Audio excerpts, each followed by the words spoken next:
You know, this body-mind complex action figure, ground crew,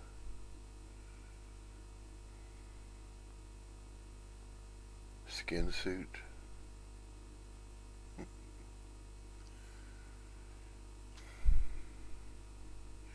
The conjured self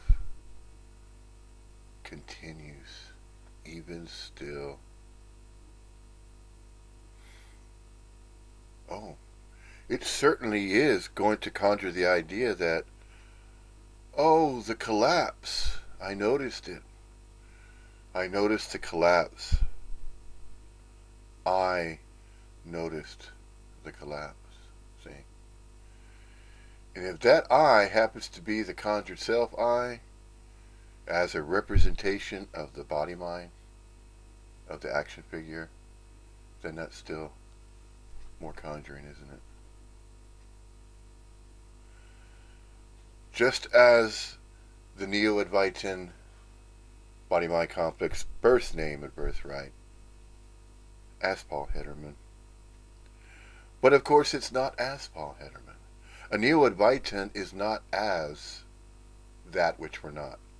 And that which we're not, of course, is the body mind action figure.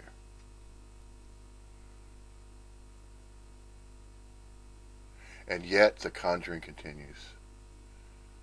It cannot help itself. There is the conjured self that cannot help itself. And the manner by which it cannot help itself is to help itself get out of itself. So is there any solution to any problems? There are no problems. There are no solutions.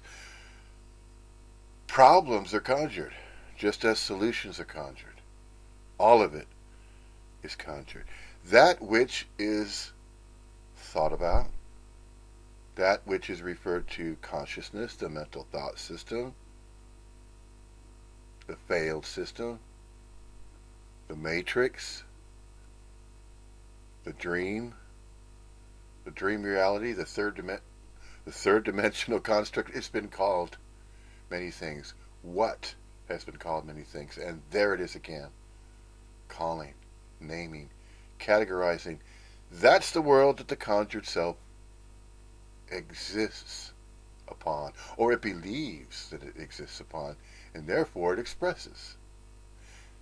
It expresses that which it believes, and that which it believes it had learned, and that which it had learned it believes it knows. It's all hand in hand. It's all one vicious circle. The conjured self cannot escape itself. Although it could conjure the idea that it has, how does it do that? Obviously, through non-duality. It's doing it. It's doing it all over again. It's taking non-duality, yes, as the Neo Advaitin, the birth name and birthright of Paul Hederman. He refers to playing God. If the conjured self conjures the idea that it is not playing God, and it thinks about not playing God, that's still playing God. So that's another way of simply saying self cannot get out of self, and the conjured self cannot remove itself from the self that it has conjured. See? No escape. Then again, see, it believes it needs to escape from a conjured place that it had conjured. And so it somehow has the ability. Now, having an ability, not possessed ability or not seized ability or not a self-conjured ability, but an ability nonetheless. And that ability is that falling away. But the collapse is gradual, just as it was gradual to learn. Just as it was gradual that the body-mind developed, Oh, it was a natural development. Oh, indeed. The body mind action figure did really truly develop in a biological sense, in a physical sense, in that sense which is referred to as biology, or being born into a reality, into this world. And so, should any grammar be taken literally, well, that's how all the beliefs were conjured now, isn't it? Consider. Consider all of the subjects that a conjured self has conjured throughout time, throughout the history of what is referred to as this planet. And there is an agreement among conjured selves, yes. And this, what apparently appears to be a conjured self, yes, it appears to be a conjured self. How does it appear to be a conjured self? No, that's a mistake. That's a mistake when the body mind itself thinks about it. What is it thinking about? It's thinking about itself as a self. Ah, there it is.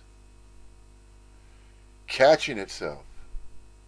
How does it catch itself? What it is trying to catch itself from that collapse. In other words, no, it thinks about it. Said, no, I don't want to give that up. I don't want to admit it. No, I do not want to admit it. So, what does the conjured self do? It conjures the idea and saying, oh wait, I know the collapse happened. I'm enlightened now. Now I could tell. My friends are noticing it. My family and my friends are noticing. Oh, he's enlightened. He wants to go to India. He has this urge to go to India. And he wants to meet the Dalai Lama. Oh, see? What is the difference then? What is the difference that the body-mind action figure claims? What does it claim? It claims that it collapsed. If the body-mind action figure claims that it has collapsed of its own accord and volition, of its own free will and choice, no, no, that's not it. So, even to that extent does this parasitic movement, and I'm going to use all the phrases coined. Nobody's patented them. Just because somebody makes a statement, somebody writes a book, oh, we need to copyright that because nobody else has thought about it, nobody else has stated it. Absolutely nothing's copyrighted. Oh, sure, there's an agreement, and there's the agreement of the conjured selves, and there's the separation, and there's where humanity, if we're going to refer to humanity as a subject, referring to that which is categorized and named, and it's the story of Earth. So,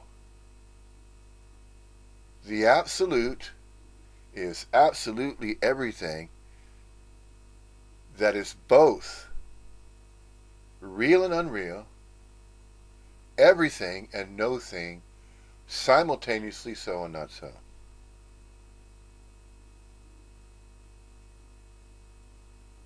That is simply one way that a Neo-Advaitin, so-called Neo-Advaitin, since there is no other manner by which to present information and to appeal and reach and cater to, by, for, from, about, and around the conjured self. So, just as the guru had set up the ashram and brought forth and conjured. Yes, the Guru conjures as well, just as the Neo-Advaitin is still conjuring even now. And yet, there is no tomorrow, there was no yesterday, there's only nowness. There's only the nowness of now. It is only thought that I lived yesterday, or that I'm going to live tomorrow. No. Once the collapse seemingly happens, it apparently appears to happen and occur. Once it apparently appears to happen, because it never really happened in the first place. But, however, if the self-conjured self admits it and says, yeah, okay, I conjured it. Yeah. All right, I admit it. I conjured the whole thing. I made it up. Yes, I admit it's fictitious. All right. But you know what? That was my decision. No, no. Catch it right there. That's not it either. The self-conjured self did not conjure itself out of an imaginary reality that it conjured 2x4 from, about, and around itself. Mm-hmm. Oh, yeah. Oh, yeah. And it all began right here. And it wasn't a great conspiracy. And this is not how the societal structure came about. And then the Illuminati is going, I got you all, don't I? No. There are no agreements between some group that's separate from, oh, wait a minute, this could be entertained as well. The self-conjured self that believes in conspiracies could very easily convince itself to believe that, only if there's agreement. See? So, noticing that a collapse happened? No. That's conjuring the idea as though a collapse has happened. It's conjuring the idea, oh yeah, I'm enlightened now. I was reading a book the other day, and oh, all of a sudden, I had this burst awareness. So this must be what enlightenment is. I'm older now, and I'm wiser, and I think I know more. So I must be enlightened now, because I understand the teachings. Now that I understand the teachings, that means that when I die, I will go to nirvana. I will go to heaven. I will go to a higher realm, a higher dimension, a fifth, sixth, seventh density, an eighth density dimension, beyond the visual field of the stars. See, more conjuring. But man, I tell you, it's just as convincing as how a magician can trick. The trickery of a magician's magic. A magician does not disclose how it does its magic.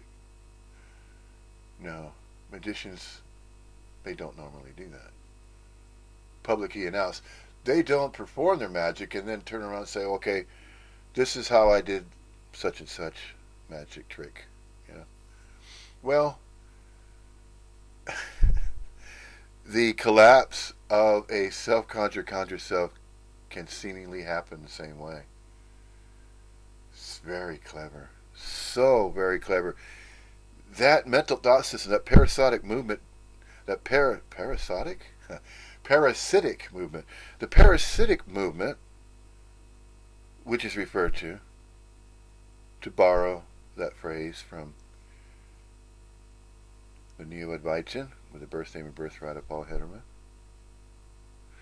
Just by mentioning it, since this is referred to as non-dualism research, absolutely everything that apparently appears to be knowable behind non-duality, Advaita Vedanta, the full gamut, the whole spectrum about, 2x4 from, about, and around non-duality,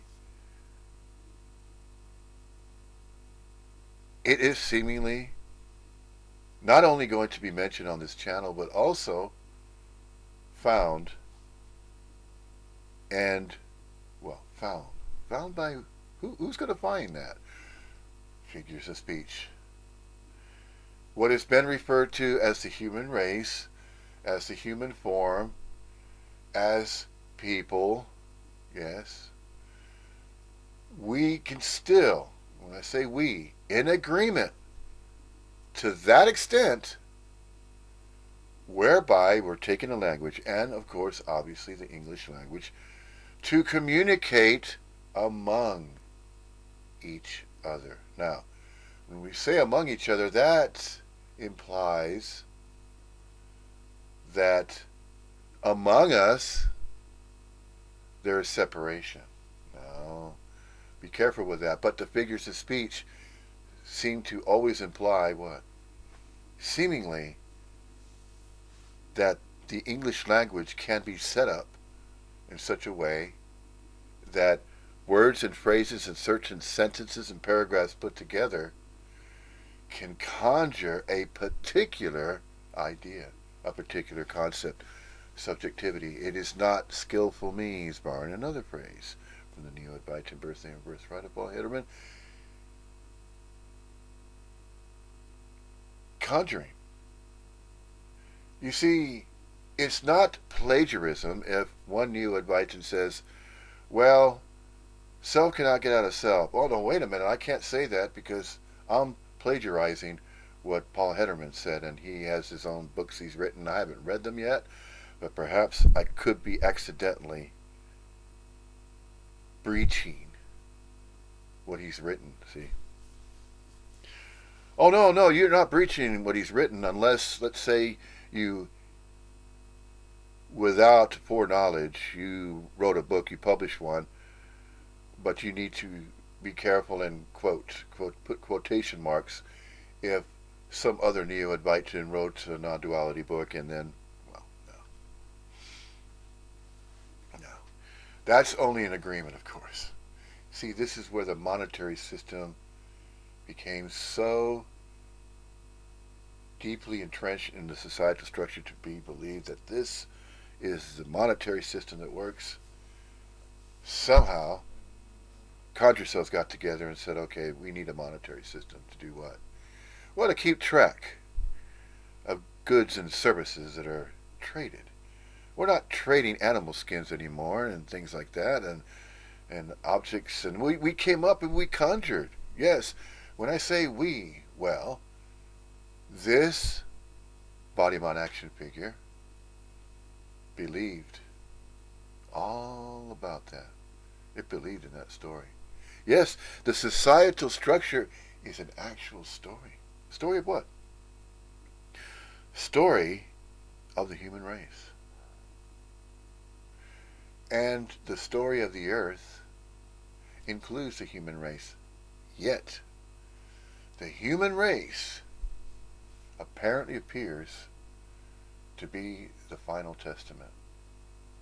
It is the final chapter in the big book about the history of the earth. So if there was ever a book to be compiled and published and written and then printed out and then distributed and sold on Amazon and all that sort of thing, an ebook, an electronic book, those are so easy to compile, to put together, type out. And type out what? On the keyboard now. Typewriters, of course, obsolete. Don't need typewriters anymore. Don't need to put the paper into the typewriter and you have ribbons and then use ink and that sort of thing. No, no, no, no. It apparently appears to be something that's gradually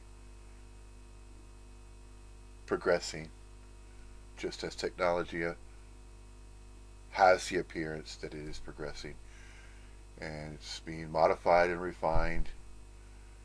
We can use so many analogies. And see and notice how easily a body mind can stray into all types of different tangents simply because the English language is that versatile. The English language is so versatile that there are innumerable pathways that the English language can take and enter into innumerable subjects to refer to, or to make reference about, or to discuss and have a chat, have a talk about it, have a discussion, have a conversation about, you know. Do you know? Do you know? Do we know? Yes. Well, we claim that we do know. See, in the figures of speech, even in the continual, habitual, natural way, one of the redundant, extremely redundant phrases that the new generation has been using, and it's noticeable. It's more noticeable 2 by 4 from and about, and well, yeah, there it is. A self-conjured self that's noticing. Now, yeah, what is the conjured self noticing? Well, the conjured self is all about itself, isn't it?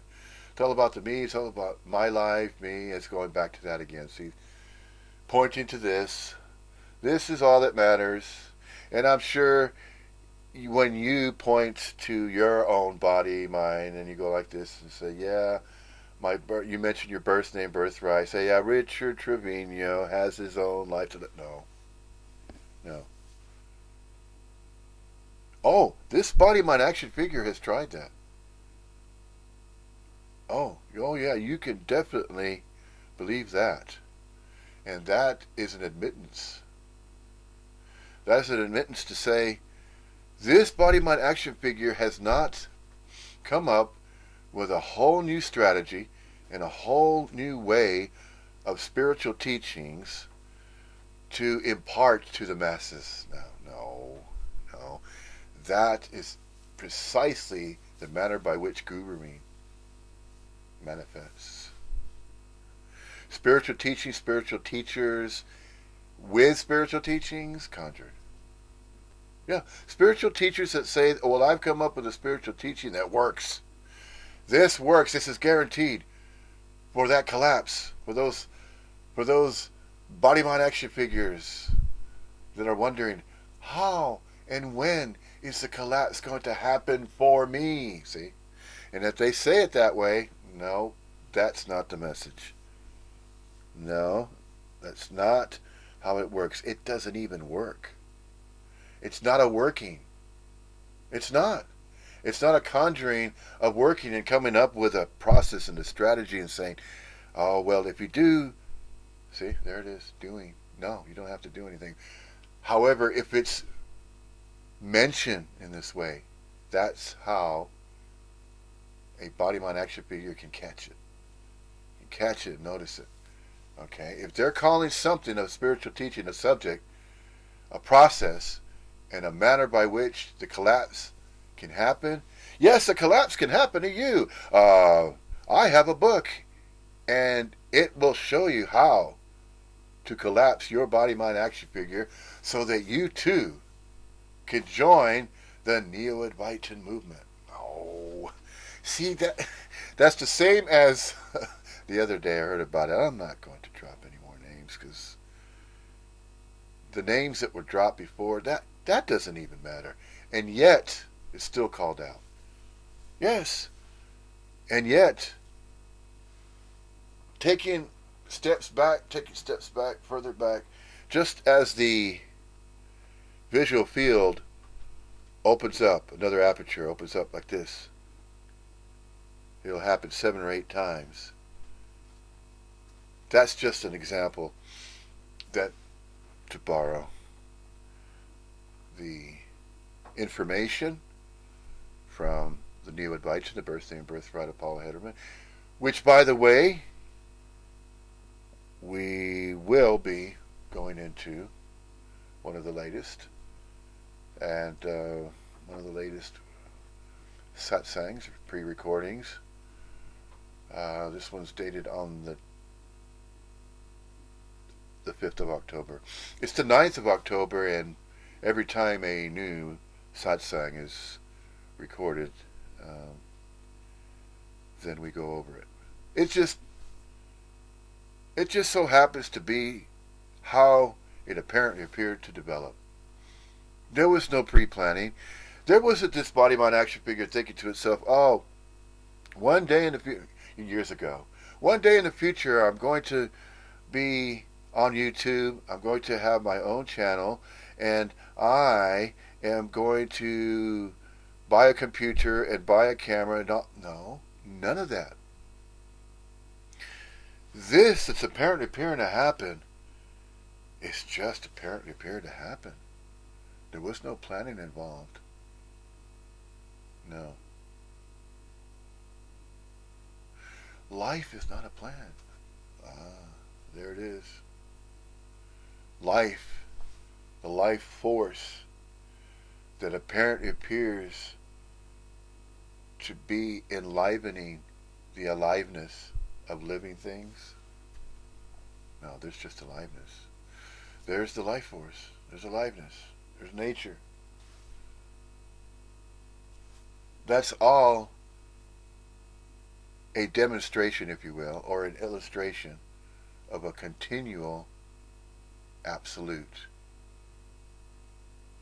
apparently appearing as infinitudinal complexification. Man, I'm telling you, that includes absolutely everything. I mean, nothing's left out. And also, nothing is conjured and added into it, but that's the business of the self-conjured conjured self. What is the business of the conjured self? The business of the conjured self is to conjure as much information as it can to support that it is. To support that I am that I am.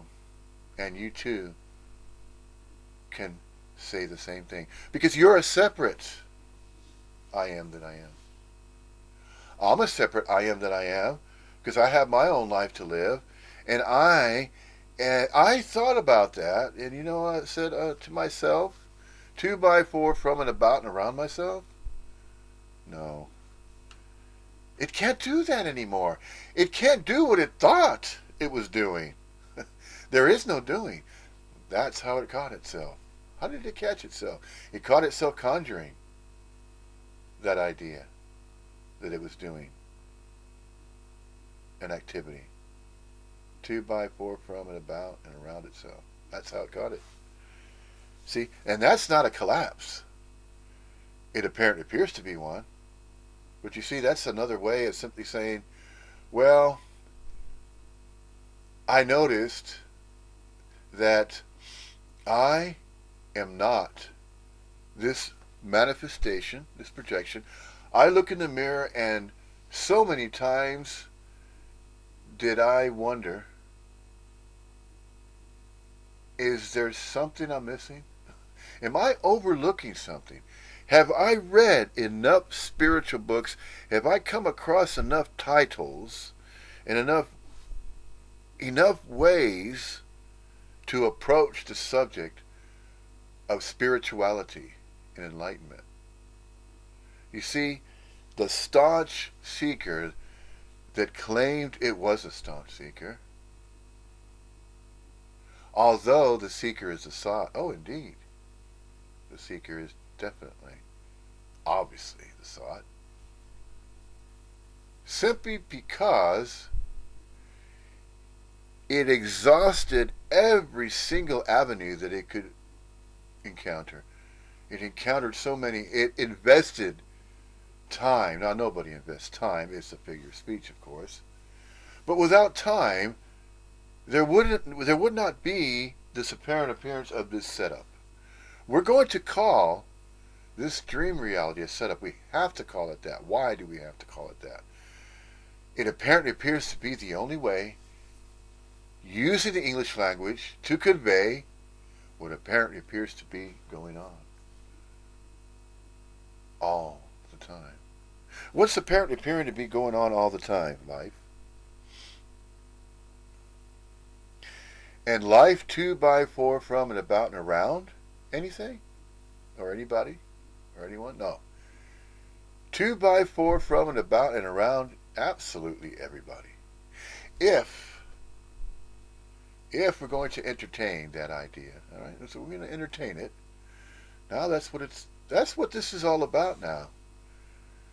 So it once used to be thought, okay, again, it's always in the thinking. It's always in the ideas and the thoughts and the concepts. It's always in the thinking whereby, uh, I think I know what I'm going to do today. I think I know that because I'm going to plan it. I'm going to plan out the rest of my week because this is my week to plan out. See? There's the self-centeredness of the self-identification of a self-conscious self, identifying with itself that way. And it lives its life that way. Sure it does. You see, the recognition is always recognized via that which you are. So if we're going to address that which we are, we can. We could begin to address that which we are, not that which we are not. Sure, you could study what you're not. You could do all the exhaustive research that it may require to study what you're not.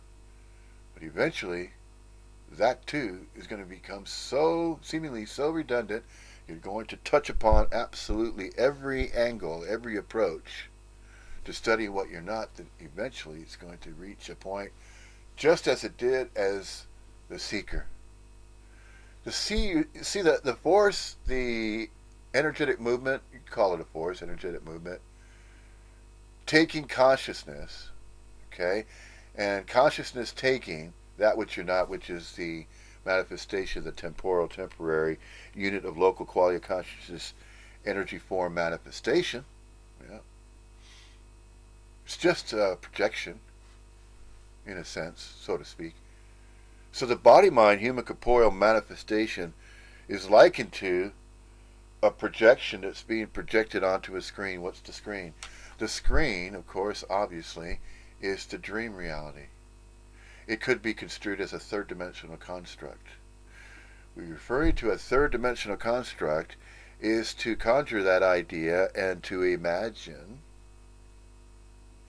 a movie screen. That movie screen represents, as an analogy, using an analogy loosely, to take the movie screen and imagine the conjuring of thought forms, of thought patterns applied to it.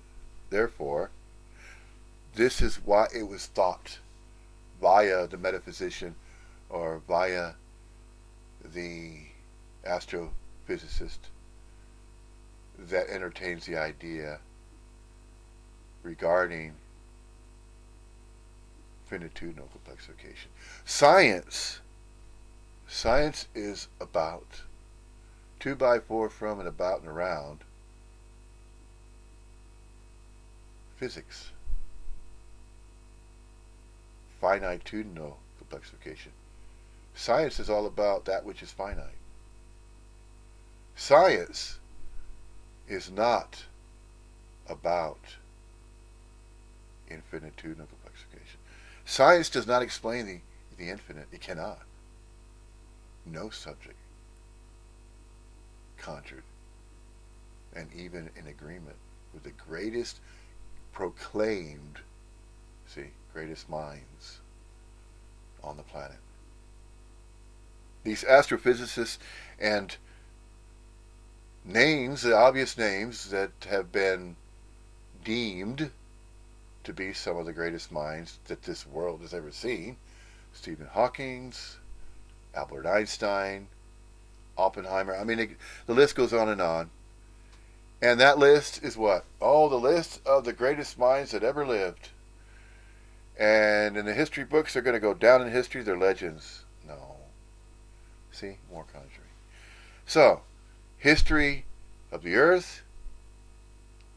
Does any body mind that had a birth name and birthright, has that particular person been more or less important than anybody else? No. See? Notice it. Are you noticing it yet? Are you noticing? What needs to notice? Oh. See? See, the the self-conjured self is going to catch itself conjuring because it invested so much time doing that, but that aperture is continuing to go like that. And eventually, it's going to hit here, which is the conjured self that was conjuring the idea that I'm me, I'm myself. No, wait a minute. Whoa. Collapse. That's it. Dispersed awareness. Every awareness. That is an attempt for the conjured self to describe the collapse. And it will say that, oh, I was responsible for 2x4 from and about and around my own collapse. I did it. See? I did that. No, you didn't. Nobody does the collapse. Nobody does that. Nobody has to do anything. See? That's the point. This is why spiritual teachings, processes, methods, methodologies, all of that is conjured. And it doesn't matter. None of it does. It never did. It never did. Why did it never did? See? Doing, did, done. Is it a done deal? Is anything a done deal? No. Doing, did, done, none of it matters. No. Drop it all. And the moment that a conjured self claims that it collapsed, that's still self believing that it just got out of itself. At that point, no, it didn't. See, that's playing God. It is. And the little gods in training, so to speak, that has been mentioned in Christianity. Simply because if we are going to take those phrases and we are going to use the name, Neo Advaitin, in the innocence of that body-mind complex that had the birthing and birthright of Paul Hederman,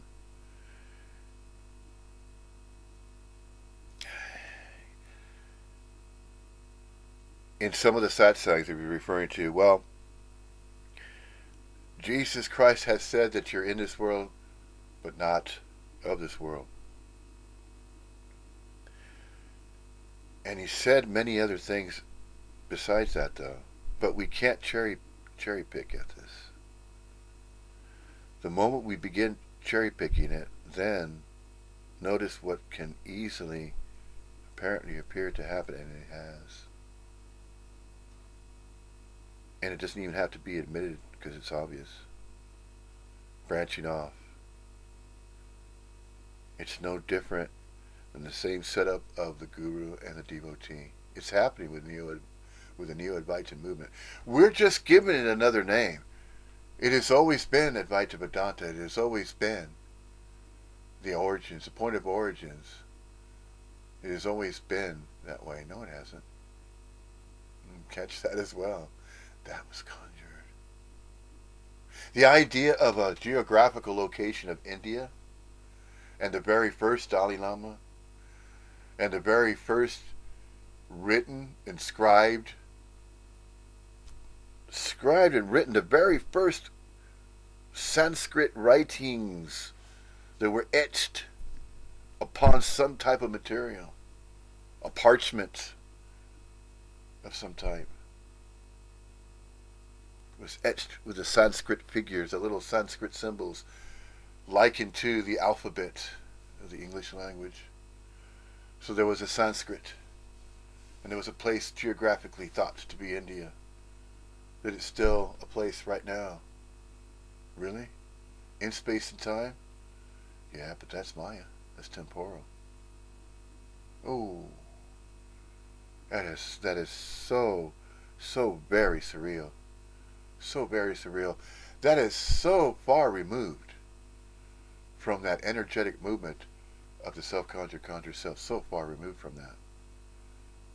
How is it so far removed from it? Because it's not making reference to that. It's not to, by, for, from, and about, and around that self-conjured conjured self. That's taking itself to be separate from everybody and everything else that's thought to be something else. See, there isn't an everything else. See, that's the point. The point is there is no everything else. There's only the absolute. And the absolute is not only everything else, it is absolutely everything and no thing that is so and not so. It's both. It's absolutely everything. Nothing removed, nothing extracted, and nothing else new added. That's the bottom line. What bottom line? There doesn't need to be a bottom line. It's just a figure of speech. Well, that's it. I guess we can all just continue doing what we think we're doing. We'll just reach a point, I guess, where we'll pack our bags and, go and retire somewhere. And here in the United Kingdom, pensioners just retire and go to an ASDA every morning, get the daily newspaper, have some coffee, let the day go by a little bit, have some lunch, let that day go by. A few more hours, it's supper time. Need to head home, fix myself something to eat, and do it all over again the next day. Groundhog Day, so to speak. No. But you see, the conjured self thinks in terms of that. Thinks in terms of time. Thinks in terms of, oh man, I gotta go to that same job all over again. Oh, damn. Well, I'm gonna do it because I know I have to do it. Why? So I got somewhere to live. So I can buy groceries. So I can, buy some clothes to wear, and a roof over my head. Some type of shelter, shelter from the storms, shelter from the environment. In the winter time, I need shelter, so you stay warm and comfortable. Well, without going any further than that. I say, Well, see, this is addressing what apparently appears to be the case, what apparently appears to be happening. Yeah, fine. Although it's a dream, so what? Okay, so it's a dream. Then what? Now what? Okay, so now that the self-conjured self knows that, oh, well, life's a dream. Row, row, row your boat. Yeah? And rowing what boat? Well, an analogy. The boat represents the body-mind action figure. Okay, so you're rowing your boat through life. That's an analogy. Still going to stick to these analogies. And so there you are, rowing your boat. Are you rowing it gently down the stream? How is that stream streaming? Is it streaming gently? Or is that stream streaming violently? Is it like a hurricane? Or is it like a typhoon, like a storm? And that little boat is being thrashed about? Or is that boat being rowed on a slick surface of water, and it's just rowing gently? And the stream is the stream as the absolute, as infinitesimal complexification. That stream is that natural flow as the absolute appearing as absolutely everything and nothing, inseparably so and not so, ad infinitum. Yes, that is a gentle stream. Very, very gentle, seemingly. Now, that stream is so steady that absolutely nothing can disturb it.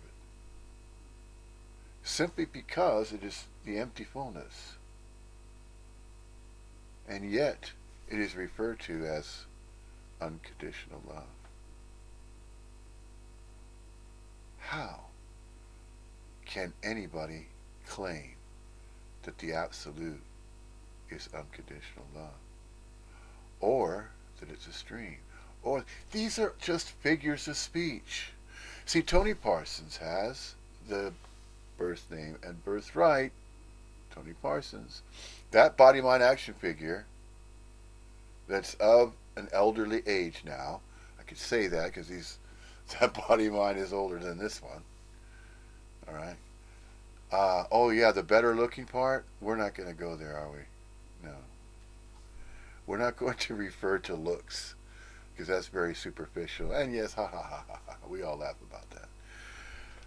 Anyway, so that boat that's rowing gently down the stream, this is an analogy of what apparently appears to be the case, apparently appears to be happening.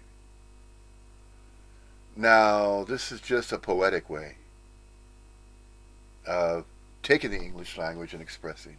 So this body mind action figure is simply going to poetically express another analogy. And here it is. It is that. It is taking that, what has been referred to as a nursery rhyme. Now, there have been, of course, many nursery rhymes, but it's taking a nursery rhyme of rowing your boat. Now, I'm not sure, I'm not certain I haven't. Oh, catch yourself. Catch yourself saying, oh, I haven't. No, you didn't do anything. No. There is apparently books of nursery rhymes, or there are nursery rhymes that were conjured. Yes, okay. Nursery rhymes conjured. Yeah? Right. See? This is a demonstration. Okay? Although this body mind action figure manifestation is humanly corporeal and temporally temporary, is still visibly observable in mirrors. Since that's the case, then it's going to continue to express in a particular manner, and in that particular manner referring to the particulars of the time. I want to say of the time, although what is behind the manifestation of this human corporeal body mind action figure is not of space and time. We say that which is temporarily appearing in space and time, but at the same time is not of space and time. That which we all are as human corporeal manifestations, we are all energy fields. And these energy fields are not separate from each other. They're interconnected, mingling, coalescing. Just as a glass of milk, you can't separate the water from the milky substance. Just as light and darkness, you can't find the seam, the partition, the edge of where the light begins and the darkness. The light begins and ends, and then the darkness begins and ends. There is no beginning and ending to light and darkness. So see, as we continue, now what are we continuing to do? Now, we're not doing anything but the continuance of witnessing. What is witnessing? That which we're not is always going to claim that it is witnessing, but that's never the case. That's not what apparently appears to be the case. Now, in a sense, if a self-conjured self, if a body-mind action figure has been following, it is a demonstration. If it has been following these YouTube presentations, and it goes back to the very first ones, when I say back to the very first ones, if we are to track and trace time, to go back and look at the time stamps and look at the calendar stamps, the dates, the date stamps and the time stamps. Mainly the date stamps. The time stamps are irrelevant here. That's more likened to or attributed to tracking, like, let's say, for example, at a contact center. That's extracting seconds, because every second and every minute is extremely important in that type of setting, in that type of environment.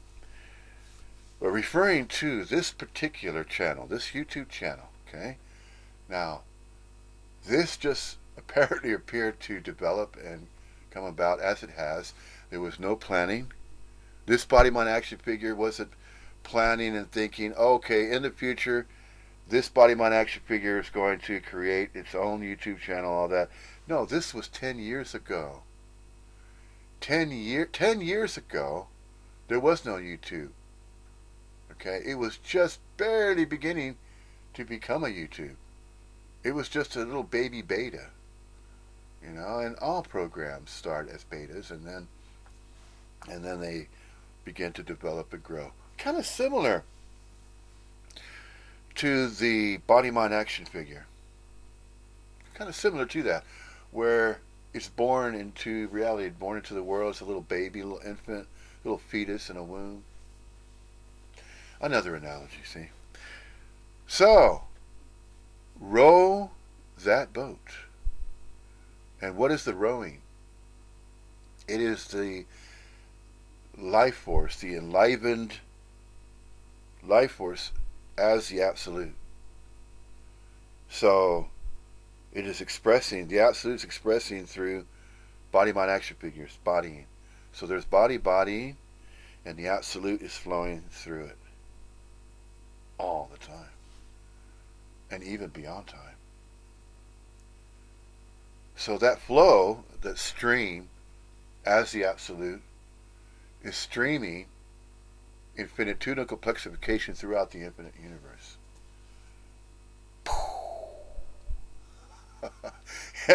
The conjured self mind is blown. Okay, dispersed now. It's dispersed. There is no longer some separate little helpless body mind action figure. Oh, I'm so alone, so desperate. Oh, life's not worth living anymore. No, it's not. See, bless him. My staffy thinks there's something wrong, so he's coming over here. Give me attention. But anyway, no, there's no despair. There's nothing to worry about, nothing to be concerned. And that's one thing I appreciate about the British culture here. Since moving to Peterborough, United Kingdom, back on the 2nd of April 2010, this body mind action figure landed at Gatwick Airport and was accompanied by my partner. This body mind action figure's partner, yes, Beverly Nichols. She became Beverly Trevino, of course. Beverly Trevino when we got married, and these body mind action figures got married, and we're sharing experiences, life experiences. Just like any other couple of body mind action figures sharing life experiences. Now, that's all they are, okay? They're not my life experiences, and they're not our life experiences. I can't turn to my partner and say, Bev, you know what? We're having our life experiences. Nobody else is having them. They're just ours. But yeah, you know what?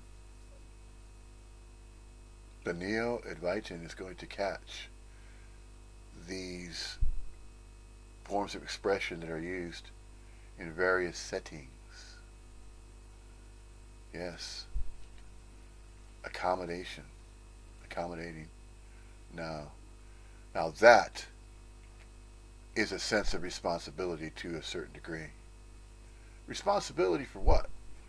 Well, just recall that the essence of the body mind action figure, that is the energy field, that recognizes that Conjured, and that which is recognized now, and after that what apparently appeared to have been a collapse, that was all fictitious, that was all conjured, that was all made up. All of the self-identification that, oh, I had my life I was living, and this is my time now. This is my time to shine. Oh, I'm enlightened now. Look at me. I might as well. I'm ready to go to India, and I'm ready to wear the orange robes, and I'm ready to run my own ashram, and I'm ready to gather a new set of devotees, and on like that. No, no, all of that was conjured. So absolutely all of it. Now, you see, the Upanishads and the Gitas were misinterpreted to cause Maya and impermanence to be taken as though there needs to be the guru and there needs to be the devotee. There must be the master and there must be the student. No, no, neither. Neither are required. Neither of those are required. Those conjurings. No, none of the spiritual teachings, no ashrams, no gurus, no devotees, none of it is necessary. No spiritual teaching, no Christianity, no religions, all of it was conjured. Absolutely all of it was. It truly was all conjured.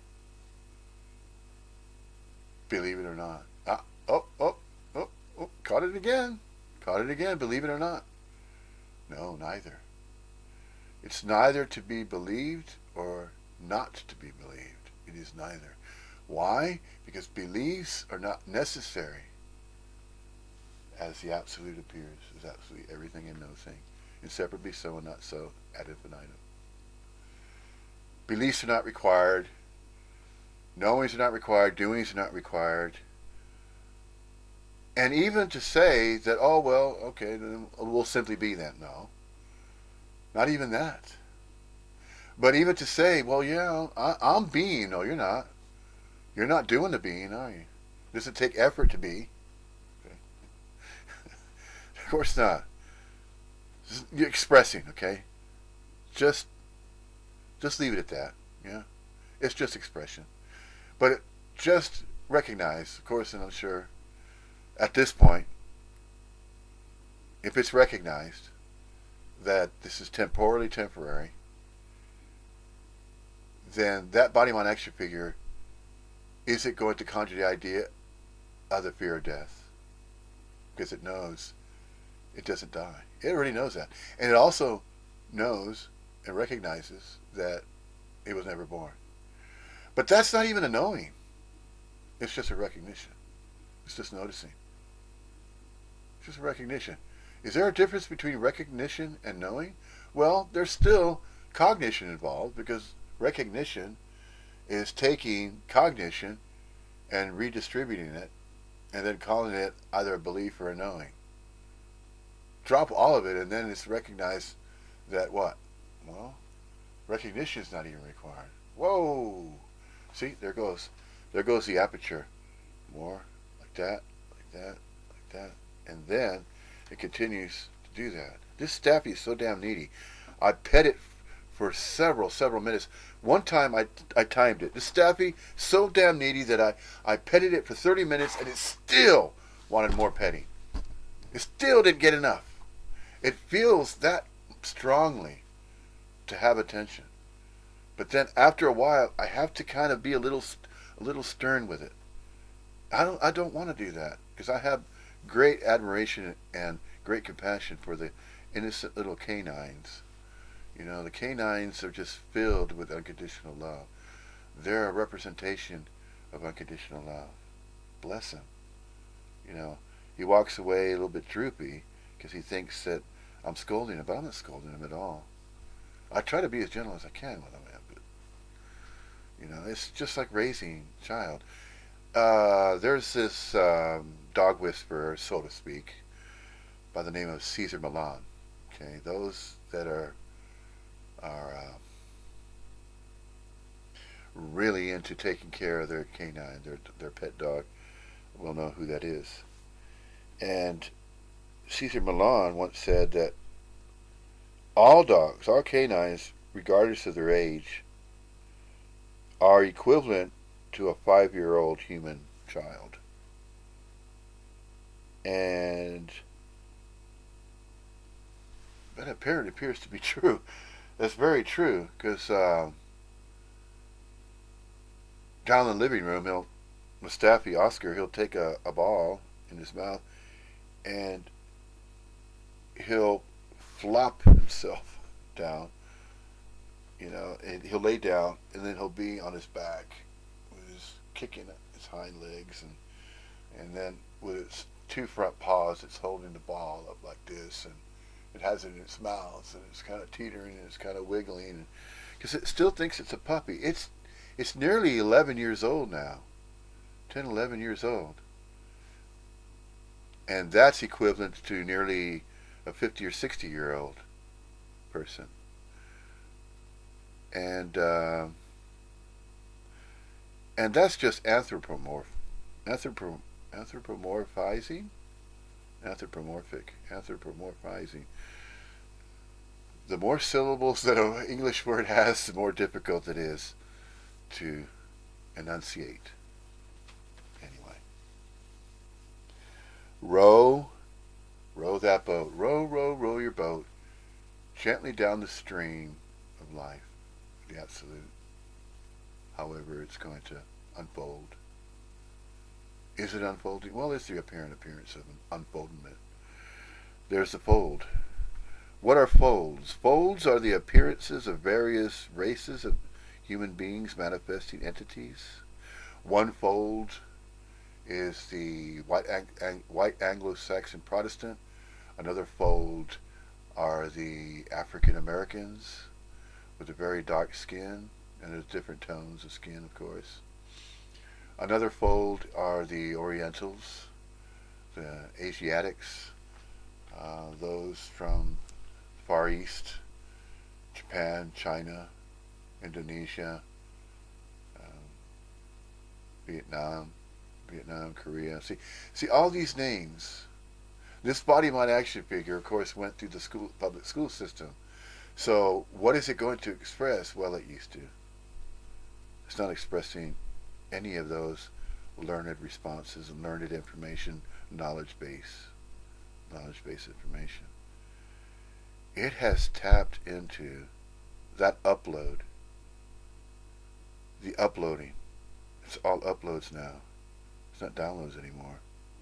It's not the downloads that go around like this, around the body mind action figure, something like that anymore, the downloads.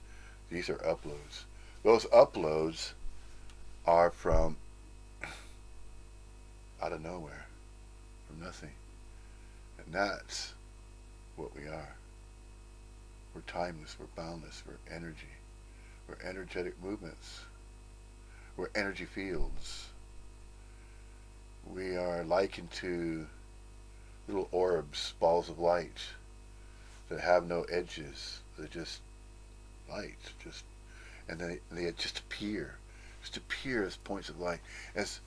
As the body mind action figure gazes up in a star-filled sky and sees thousands and thousands of the countless, immeasurable points of light. That is what we are. And when I say we, any body mind action figure that's manifesting a human corporeal form, any of them, any and all. Now, is the countenance of body mind action figures manifestations as immeasurable as all of those points of light? And all those points of light, stars and suns, and around those stars and suns could be planets, billions. I mean, this is immeasurable. Countless is way too great. That's infinitude complexification. That's infinitude complexification. It's not finite, no. It's not finite. I'm sorry. No. Dr. Thomas Campbell, my big toe, no. No. No. No, don't have to apologize either. But yet, the theories of everything are conjured. It's not a finite universe. But the consciousness researcher with a birth name and birthright, Dr. Thomas Campbell, and that's not even his birthright. His birth name, birthright is not doctor. It reminds me of a scene in K-Pax. Those of you body mind action figures that ever seen the movie K-Pax. There's an astrophysicist and he's being questioned because they want to know where he's from. He said he's from the planet K-Pax and he traveled through a beam of light. Oh man, extraordinary movie, really good. And you know what? That's about the closest that representation I've ever seen in a Hollywood movie as a representation of what we truly are. But we're not what's conjured as, let's say, extraterrestrials, other human body minds. You know what? It's just one of the same. It just appears differently. The apparent appearance is different because those differences is based on such vast distances, which apparently appears to be vast distance. If there are Earth-like planets, to entertain that idea, there are, they're going to apparently appear to be similar to the human corporeal form, except that the distribution of energy will be different. Different laws will govern Earth-like planets. There'll be a different type of distribution, of course, based on what? The mass. The size and the mass of the planetary body, the Earth-like planet, if it's close to a mass, as this planet, as astronomers have stated, and if we get into that subject of mass and all that sort of thing, and you can kind of picture that. The gravitational forces will be a little bit, there'll be variables there, gravity, and then there'll be compensations for that. So, rowing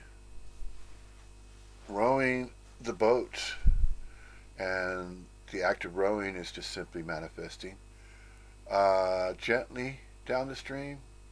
Well, the gentleness or the roughness is not imposed upon the stream because the stream is a natural stream as the absolute. So the stream as the absolute is a natural manifestation of absolutely everything that appears as the absolute does.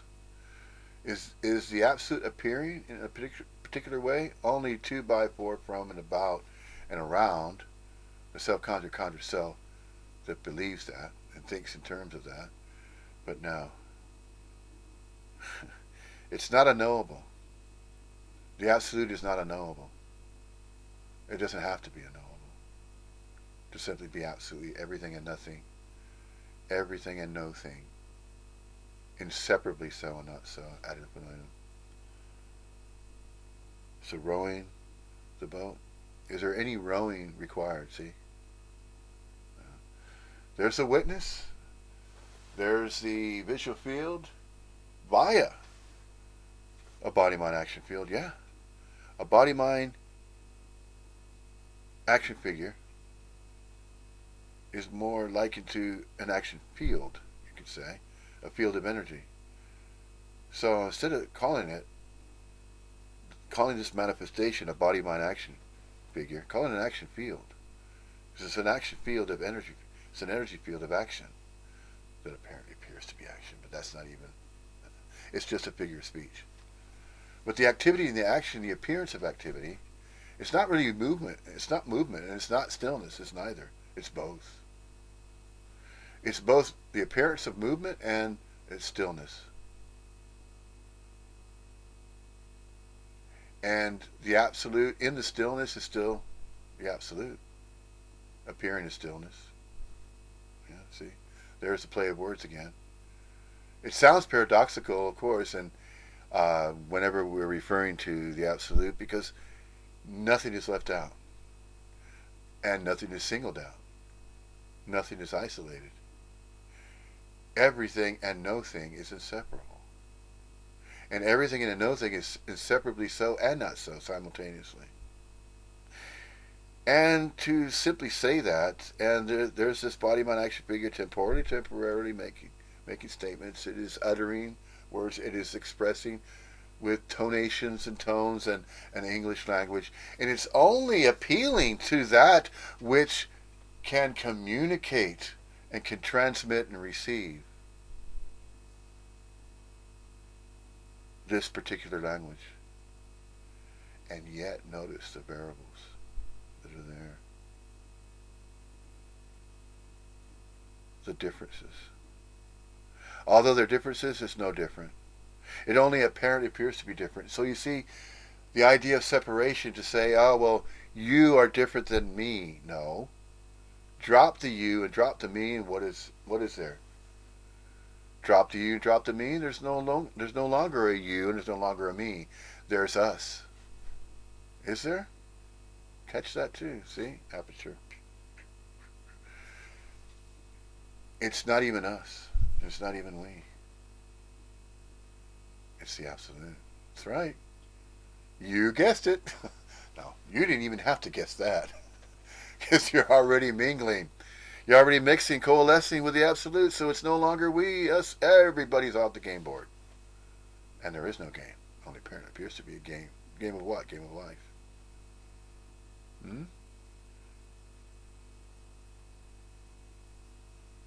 Is it noticed now? Should be after all these YouTube presentations by now. If the body mind action figure has been seeking, I mean staunch seeking, serious seeking, I mean seeking 10.0 all the way, maximum, nothing left out, maximum seeking.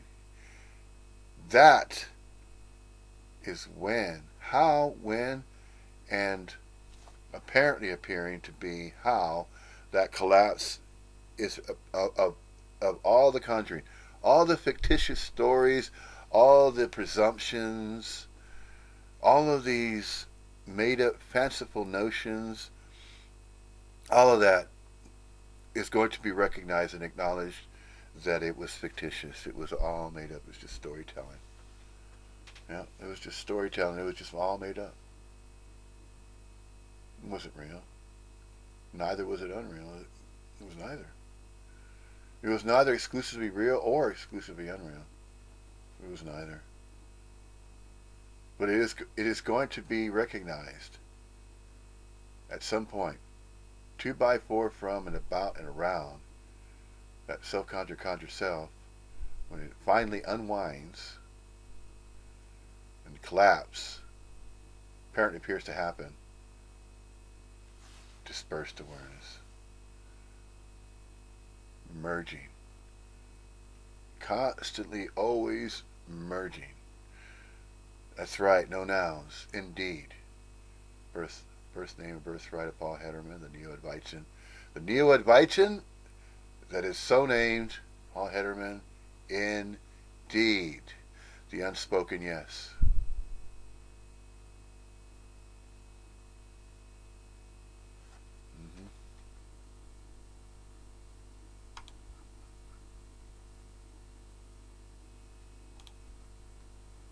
You'll see people will seemingly recover or they will stop drinking, but there hasn't been a stopping of claiming to be the doer.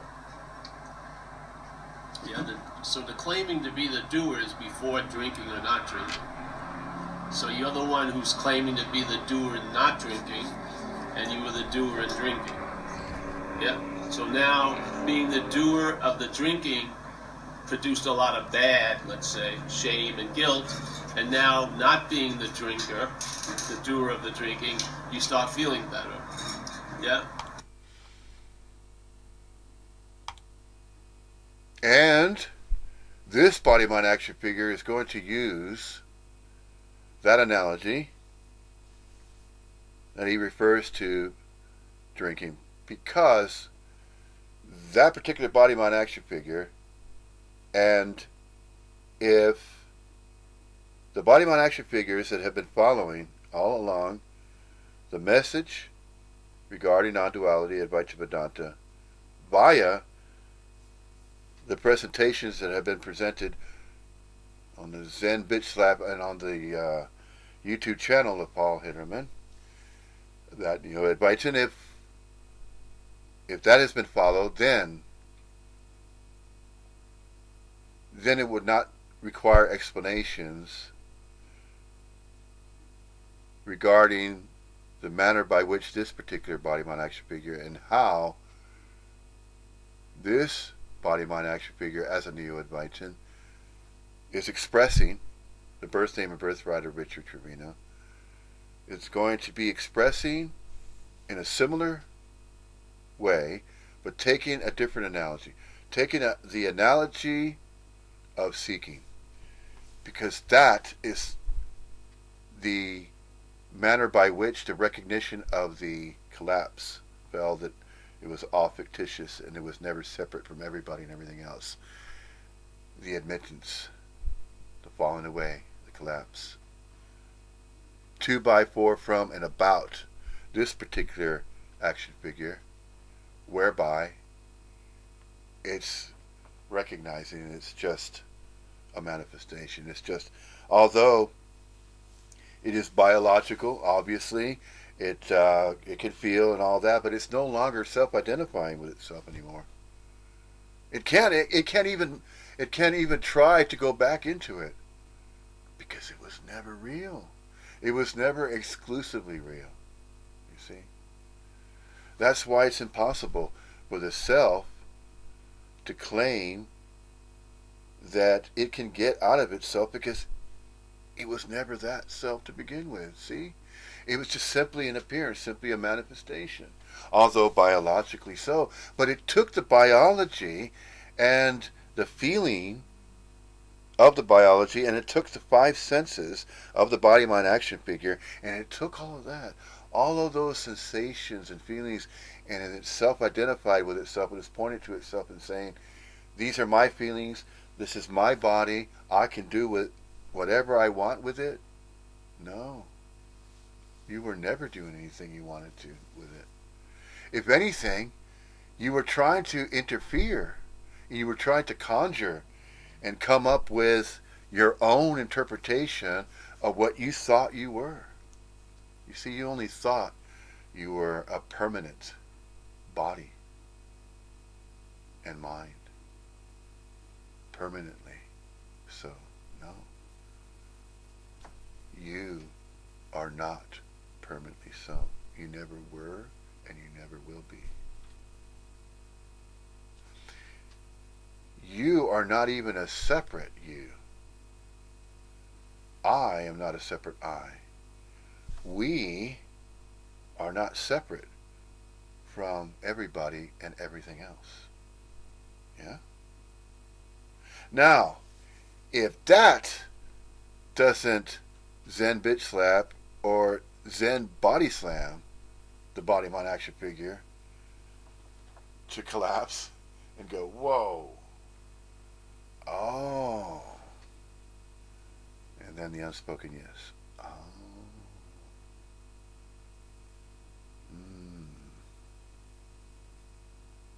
it should. It should. So, and not should have, would have, could have. It will? Well, it might. See, this body mind action figure is going to express in a manner by which it will cater. See, these presentations are to cater to that which we are not. And when I say that which we are not, it's a human corporeal manifestation that is still believing that it's its own separate entity, that it's its own separate self, or it's its own separate body mind action figure manifestation, unit of local quiet consciousness. It's local in the sense that although we're not of space and time, there's the apparent appearance in space and time, but it's both. It's simultaneous. It's the mean constriction and the being emanation of a local quiet consciousness energy form. But we're not of the form. We are both. We're both manifesting it, but it's temporary, just as artificial light is cast and emanating out to the lumens out of a light bulb, and it has various various strengths of lumens that are, and when I say strengths of just light, artificial light, and where's that light going? Can anybody trace where light goes? And then can anybody draw an edge, the line of, let's say, it radiates. I see the artificial light radiating, but then there's so many different gradations of light and darkness. And it seems like there are innumerable patterns of the the scale, the scale of gray. Grayscale, white, light, and just black, and just darkness. And then there's all these shades of gray apparently appearing as other shades of gray.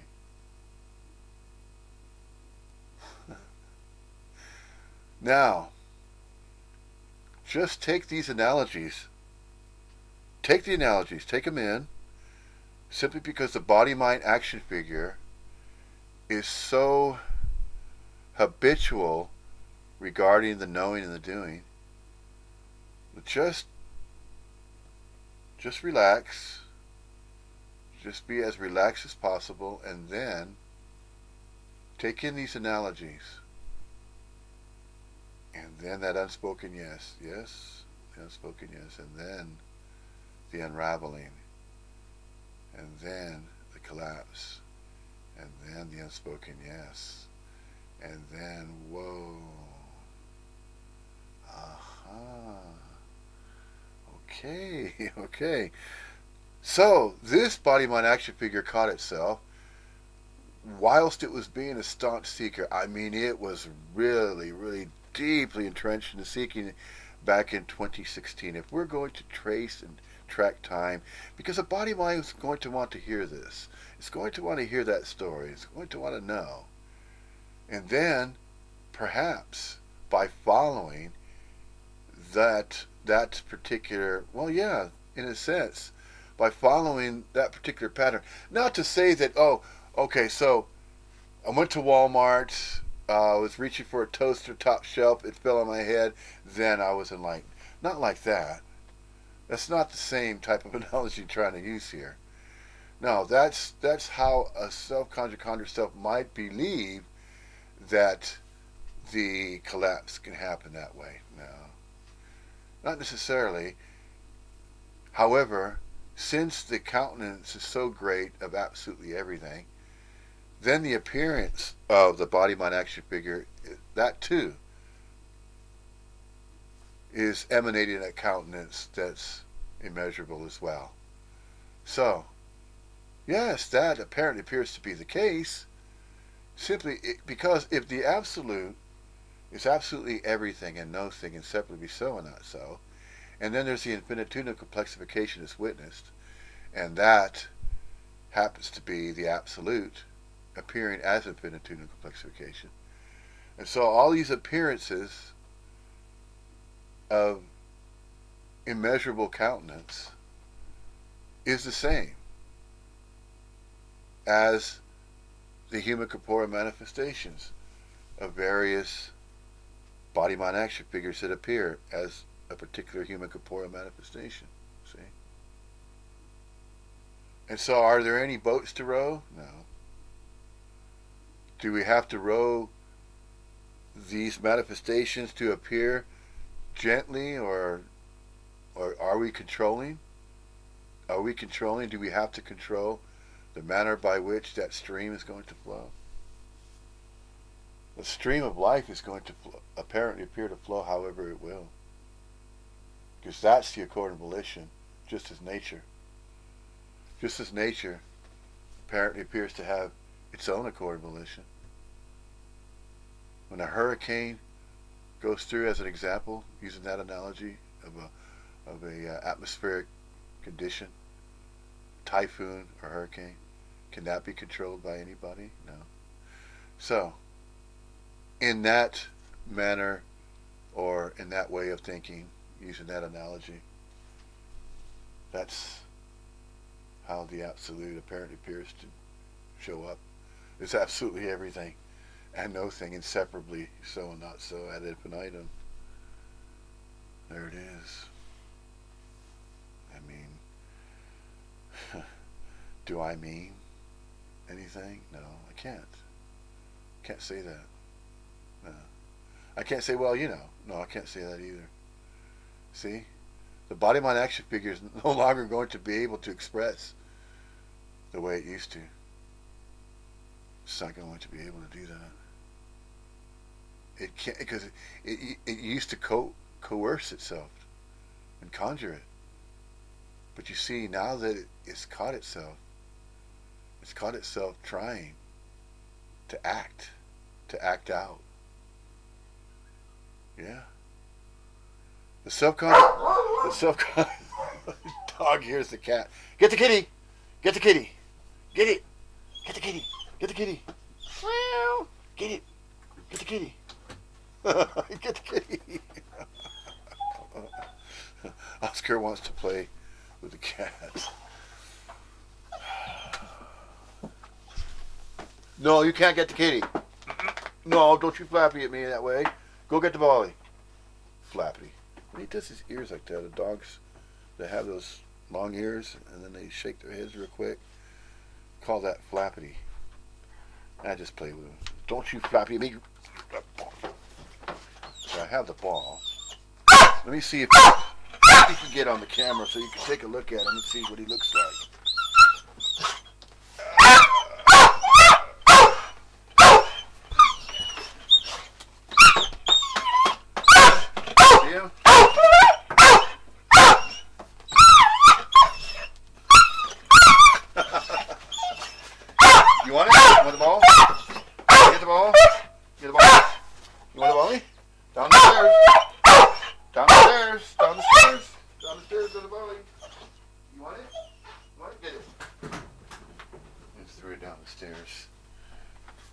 Man, he runs real quick and brings it back up. Man, we could do that for so many times over and over again.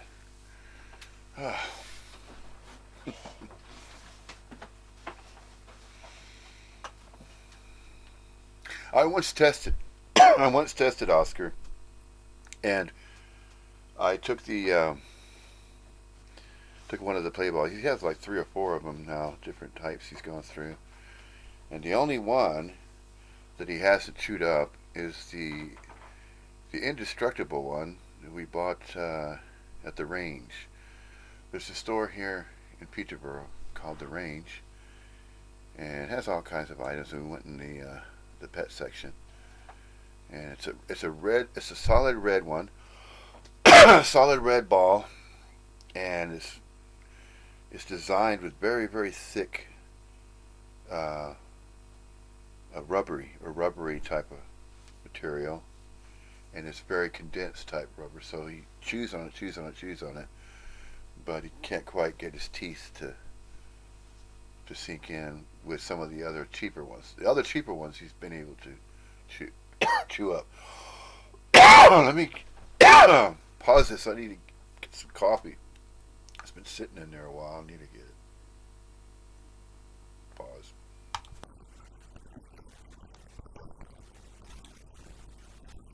Having self-esteem and pride.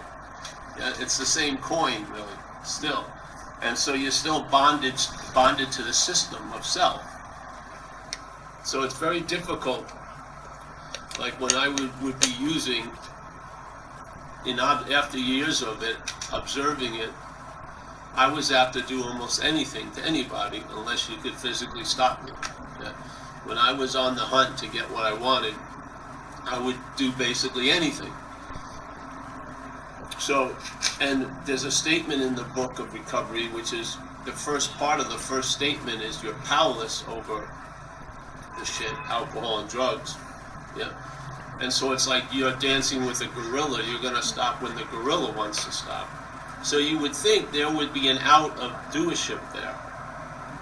If you had such an incredible example of years of living that you were uncontrollable when you were under the influence. Yet, the system still claims to be the doer of all that. Yeah. So the doership claims all of that crazy aberrant behavior and harvests a lot of crops right now of guilt and shame, wanting to deny it, you know what I mean, blaming others for it. Yes?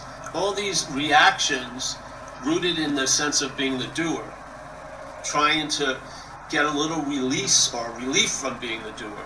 Not seeing you're not the doer, but just trying to skim off the top of all the heaviness that me being the doer of all these actions, yeah, has produced. We're not cutting the supply line at all, because the supply line is the idea of being the doer. That's what's providing all the seeds to keep renewing the crop, yeah, all the time. So powerlessness means you have no power over something. Something is lording power over you, and basically is dictating what you're going to do. The narrative, though stubbornly in place that you're the doer, attempts to sort of claim that when it's so insanely absurd, because you're not doing any of the shit you used to do when you're sober after 31 years. I haven't exhibited almost any of those behaviors that were my daily behavioral patterns. I haven't. Not many, yeah? And then definitely not to the extreme length that I was.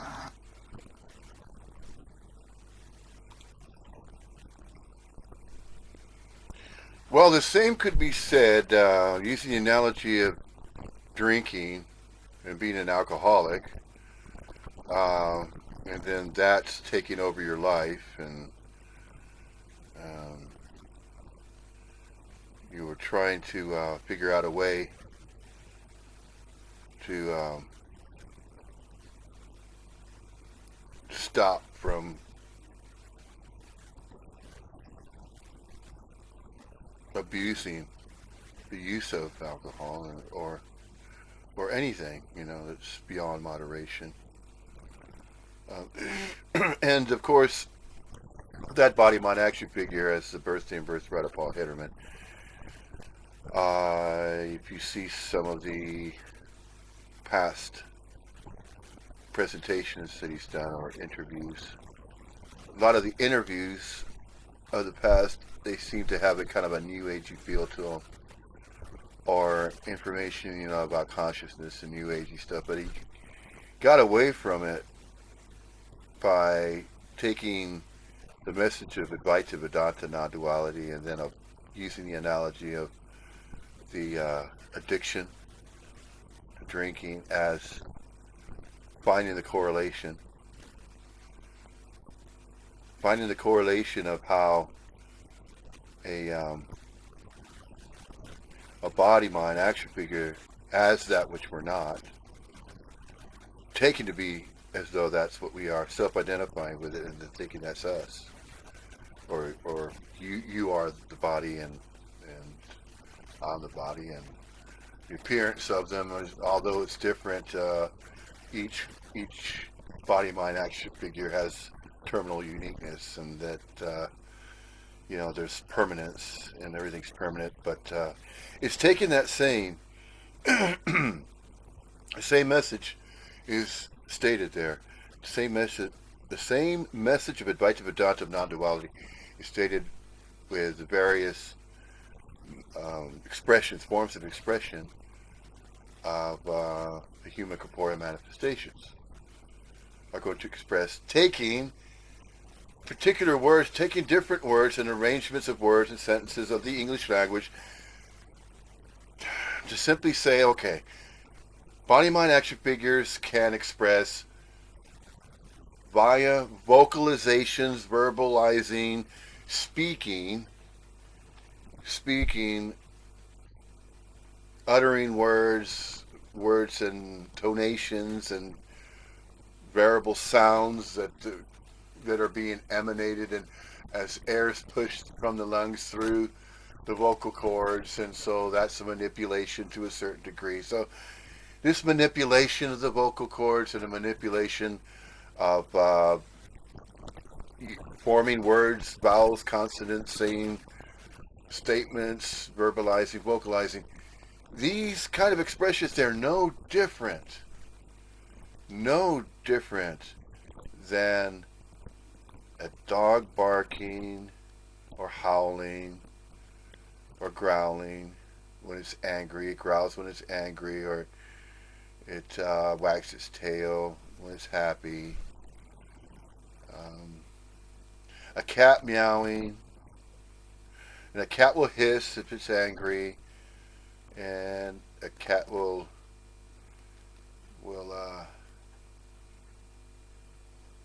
produce its claws if it feels threatened, and it will purr. It'll make a purring type of sound of what was referred to as a purr when you pet it and you're being gentle with it and nice to it. Um, and then there's the expression of a bird.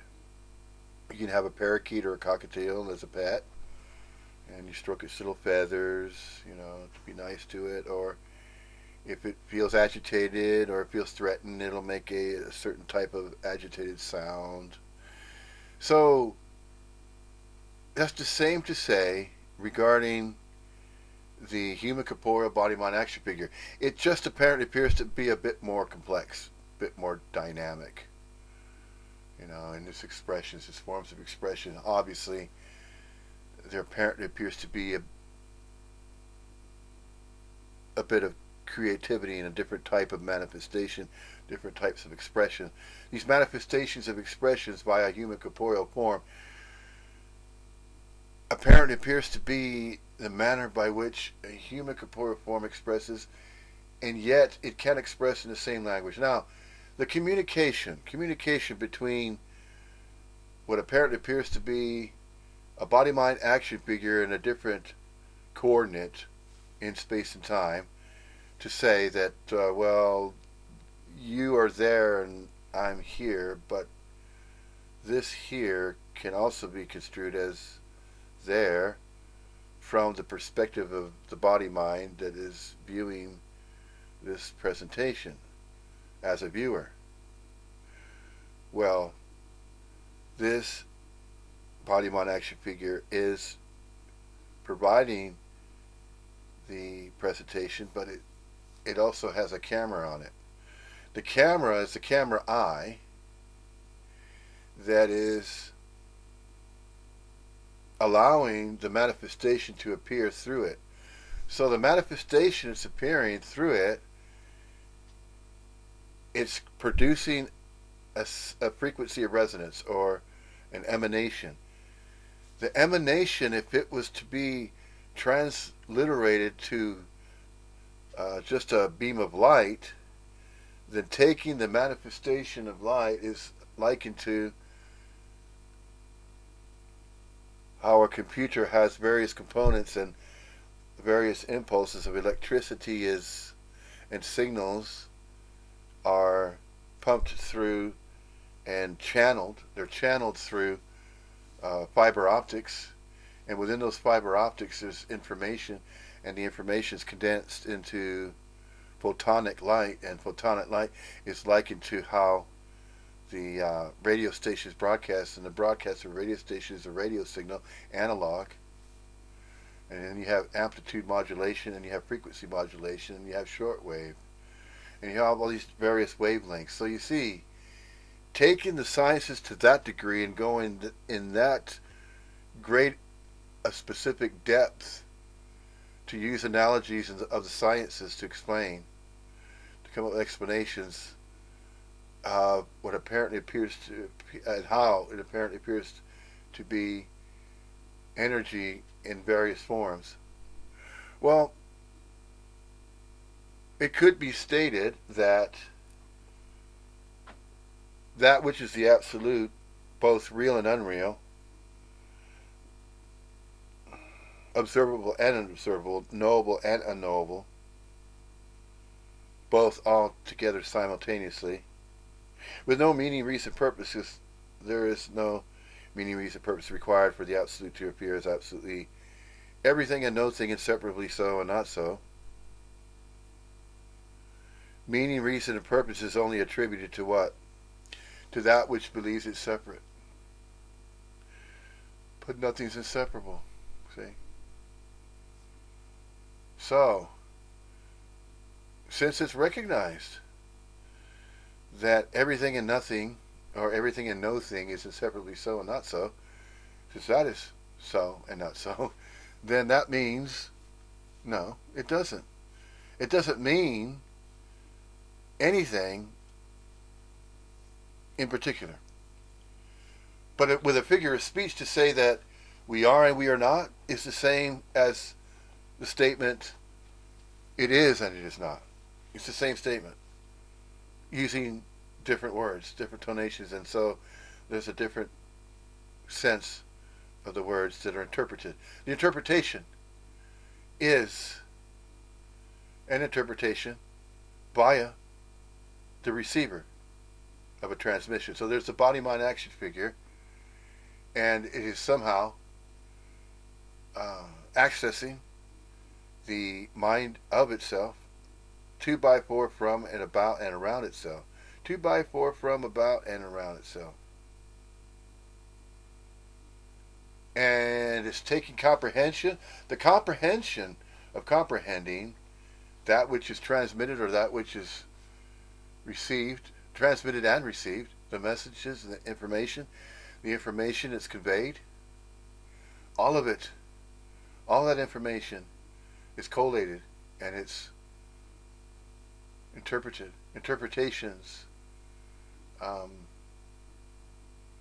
allocating data and information, and carefully redistributing it. But the information that is transmitted and received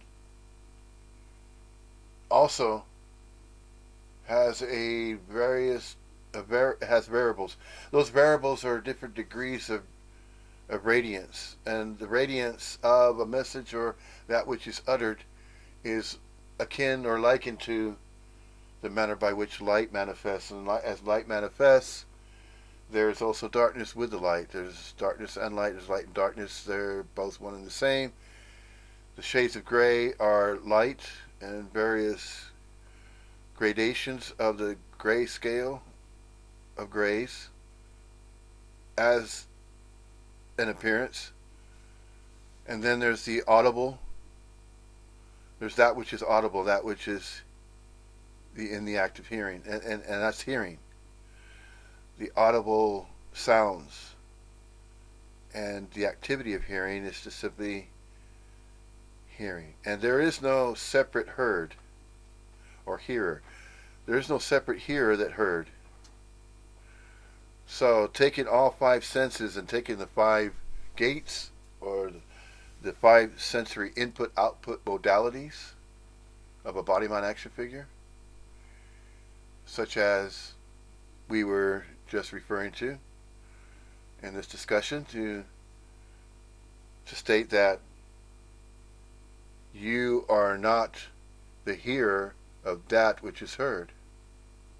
There's only hearing. You are not the seer of that which is seen.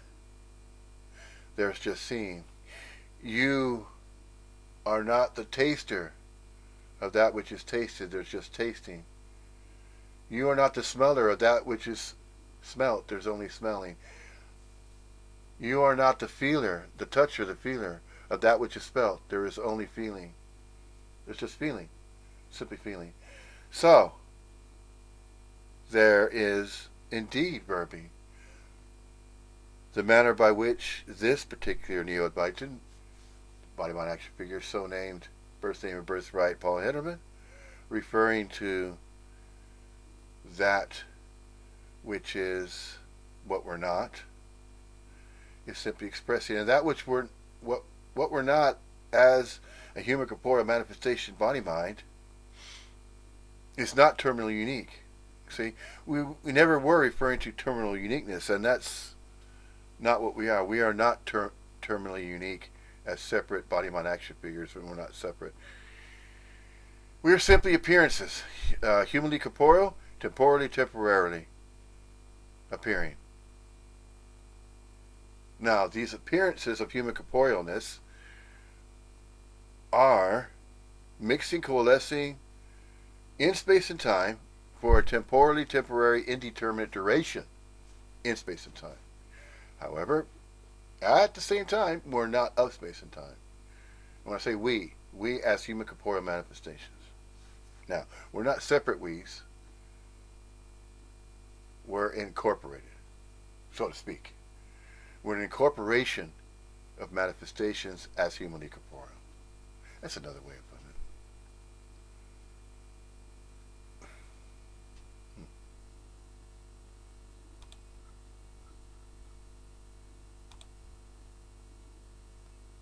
A correlation, obviously, between, yep, the idea of being the doership, because now the doership is still in sense in place. Now you're claiming to be doing the one that's in recovery. Yeah? So now you get, just like you used to get the guilt and shame, you're harvesting another small little crop of self-esteem and pride and feeling of well-being, a very tiny little crop, where most of the acreage is still producing guilt and shame based on all the fucking shit you did. Yeah? And then there's this whole thing of, how am I going to find self-forgiveness? You're not. Is not forgiving. It's an accountant. It's keeping tabs. You're wasting time trying to convince what you're not to forgive the idea of the doer about what it did. It's not going to work. Just see something. See, you're not the doer.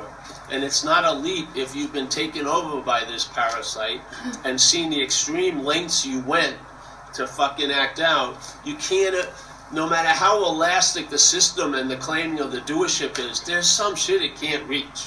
You just realize, no fucking way did I set out on a course that day to do that shit. There's no fucking way. Yeah?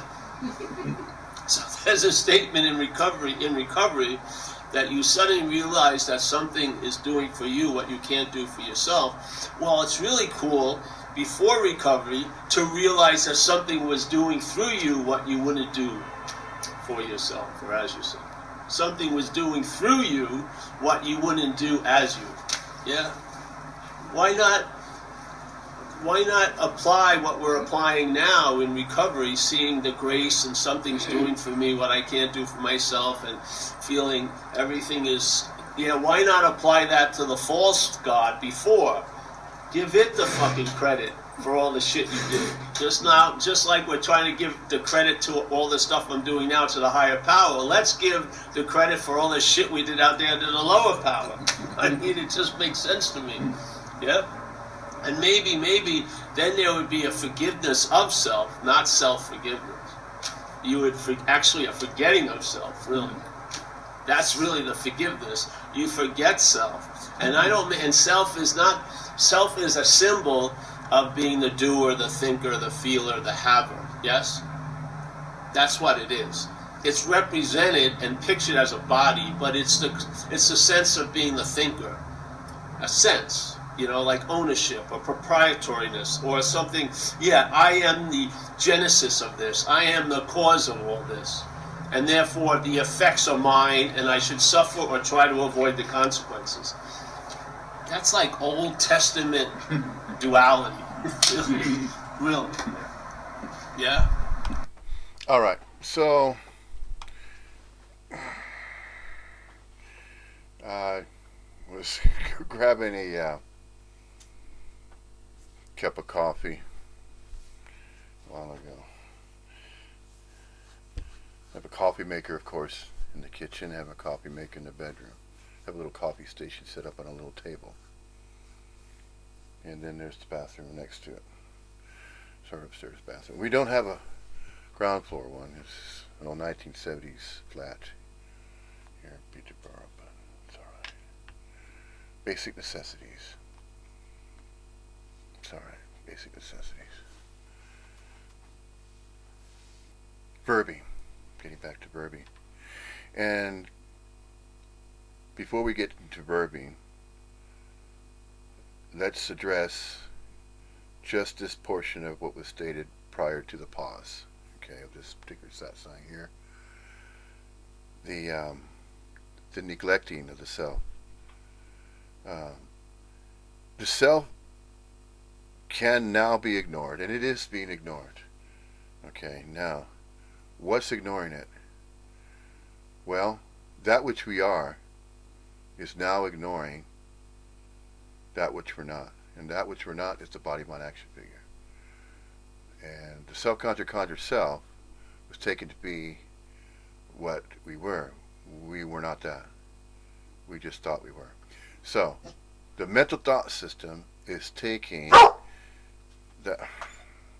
Every time somebody walks by, I mean, they could just be walking. It's because they're speaking loudly, okay, in the front of the house, and it's just younger people going to school. Yes, yes, Oscar. Life goes on. There's no threat. Okay, those were just voices. See, but he isn't like that. For some reason, he just reacts to them, and he whines and whimpers, but at the same time, there's a little growl because in his own mind, he thinks it's the grandkids. Okay. Um, she's my wife, Bev, my partner, Beverly. She don't like it. We call Beverly. It's Bev. Okay, Bev. Okay. And she has grandkids, and it's from previous marriage. She had a daughter, and a majority of her grandkids are from her daughter. And then she has a son, Matt, and another son, Andrew. Andrew is living in Birmingham. Matt is living somewhere in the outskirts of Peterborough, I'm not sure. Or might be within Peterborough off of London Road, last time we heard. And Natalie has Amelia, Mealy Moon. We call her Mealy Moon. And I have two sons from a previous marriage, since I used to live in San Antonio, Texas. And that's the story about this body mind, by the way. Just sharing that with you. It doesn't really matter, of course. But still, if Amelia Brader, or she gets married, of course she'll take the surname of whoever she decides to marry. One day she might come across this presentation, and I've been the only granddad that she's known that's not grumpy, or not so grumpy or mean, but I just naturally, this body mind action figure has always been very outgoing, extroverted, and happy-go-lucky, and really nobody really wants to be a miserable human being or a miserable person. If a person is like that, they're going to be quite sad and lonely, similar to the story of Scrooge. You know, the story of Scrooge, where he's bah humbug, doesn't like Christmas, and he's always pissed off and mad and not happy about life and that kind of thing. So, well, this message about regarding non-duality is not about me, but I'm just kind of expressing and demonstrating and showing that which is still considering itself to be isolated and self-identifying with itself and believes it has a life of its own and is wondering why life isn't going its own way. It should go its own way, but life is not about going anyway. No, life is not about going in some particular way. 2x4 from, about, and around anybody. Nobody. No, there's just life. Okay, getting back to verbing. Verbing is the activity of energetic movements from that which we truly are. And what we are is constantly merged, not really merged or just permanent merge, but a merging, a continuous merging. See, everything's verbing, and I agree with that. The reason why this body mind action figure is going to say, well, I agree with it. But there is agreement. Okay, there's agreement there. Um, I can't say that anymore. I can't say that I'm saying it. I'm not saying anything.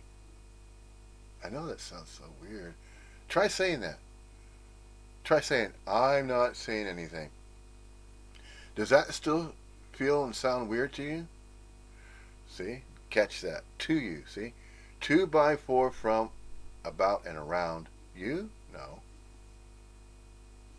Drop all of that. And what are you left with? Are you left with anything? No. But you're still feeling a presence of some type, aren't you? Yeah? But when I say you're not, see? The language right there. Drop the you. You're not a you. I'm not a me. What is left? Everything. See? Seeing. Yes, seeing. See, not the seer of that which is seen via the body, mind, action figure. No, not that type of seeing. There's two types of seeing. There's a subconscious conscious self's claim to be seen, that which can be seen. Yeah. So that which is being seen can be seen as a facilitation of sight via a human corporeal body, mind, action figure. But what we are is the energy field that is in the act of seeing. Always in the act of seeing. This, the visual field. The visual field of seeing. And so, in a sense, we are the projection of seeing. Yeah? The projection of seeing is a manifestation of light. That's what we are. We're light. We're light energy. In some very advanced metaphysics, I used to come across this book called The Keys of Enoch. And in The Keys of Enoch, you can actually look this up, and when I say you can, the body, mind, action figure that might still be seeking, it can check it out. Keys of Enoch, J.J. Hurtak, Hurtak. J.J. Hurtak's work with the Keys of Enoch is referring to Merkabah vehicles. These Merkabah vehicles are referring to light bodies of tetrahedrons. And then it started getting into these watchers and the Enochian. The Enochians were a derivative based on the Old Testament biblical story of Enoch and how they had the ability to remain manifest in a body, mind, action figure for centuries, for many centuries. Methuselah for almost 1,000 years, but into the hundreds, something like 800, 900 centuries. And but see, that's conjuring, isn't it? Or is it not? See, no way to be able to prove that which is conjured. You see, the mental thought system is so good at providing the seeker to say, yeah, take this, take this. Look, there's this thought form, there's this thought pattern. Take it and use it. And then claim that you're using that, and then claim that that's your idea, that's your own original idea. Write a book about it. And so it feeds, so to speak, that parasitic movement of the mental thought system feeds off of that. And then it calls itself you. So in a sense, the seeker is not only the sought, it's still a manifestation. It's an emanation of the energy field of that which we are. It doesn't need to be isolated. It doesn't need to be taken aboard and used in a language and then translated into various languages and then presenting that information as a knowledge base. Oh, I know that book because I read it. Now that I know it, then I could talk about it. Now I could share it with other separate readers of books and see how it starts going into that again about the self-identification with the body mind, and then there's separate readers, and then it goes on and on like that. But that's not the message. That is not non-duality. That is not referring to Advaitins. It's not referring to non-duality. The message is clearly already acknowledged at this point. And if it's not, then go back. Go back to other previous presentations. Look to the older first few satsangs that are pre-recorded. Look at there's plenty of content. 2x4 from about and around catering to the self-conjure self to continue checking it out. Eventually, once it's recognized, then we'll be apparently appearing as though one big happy Neo-Advaitin family throughout what is considered to be a planet. This may be the final testament. This may be what was referred to in the New Testament writings of the Book of Revelations. This may actually be it right here. This Neo-Advaitin movement. Because that's returning to the eyes of a child. And in order to witness, see the kingdom of the infinite universe, then you would need to be likened to the eyes of a child. And what is that? Returning to innocence. How is innocence restored? It never required restoration. See, that's the point. So the strain, that's all that's happened. The self-identification with the self, the separation, that strain away, or what's thought to be strain away, but never left. The self-conjure self never went anywhere. It only thought it did. It conjured the idea that it needed to go to a separate place somewhere else, and that when it dies, that's where it needs to go. It's not going to be able to control, however, the awareness, or whatever level of awareness it might turn out to be. There's no control over that. And it's not anything to fear. It's not anything to fear. Once it is recognized, there is that peace that surpasses all understanding. Oh, there is. And that's what this is about. What is this about? The Absolute? The peace that surpasses all understanding.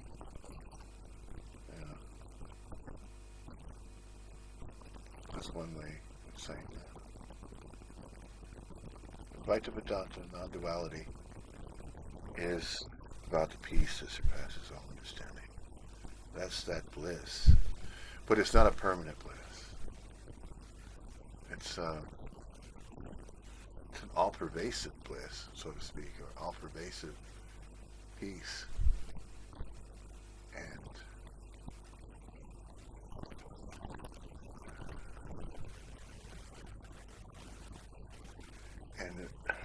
sometimes words cannot describe certain feelings.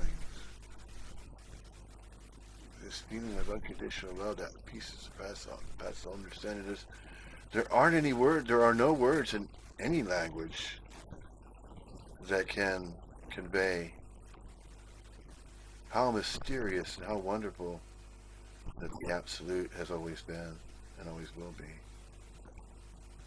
And there, the self-conjure self kept interfering with the natural flow of the Absolute all along. It's extraordinary. All that time invested in that which never was to begin with. A fictitious story of a self-conjure self. Never happened. It never happened as it thought.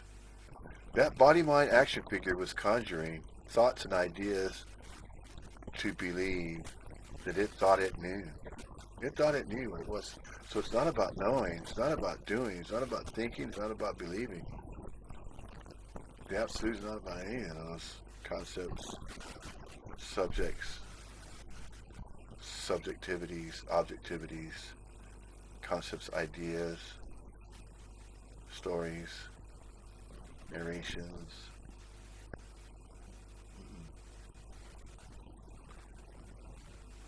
It's so obvious now. The nowness of now is so obvious. Man, the body mind action figure that still, I mean, it is still self-identifying with itself as though it is separate. That body mind action figure that believes, it believes that it is its own person. It believes it has its own birth name, birthright.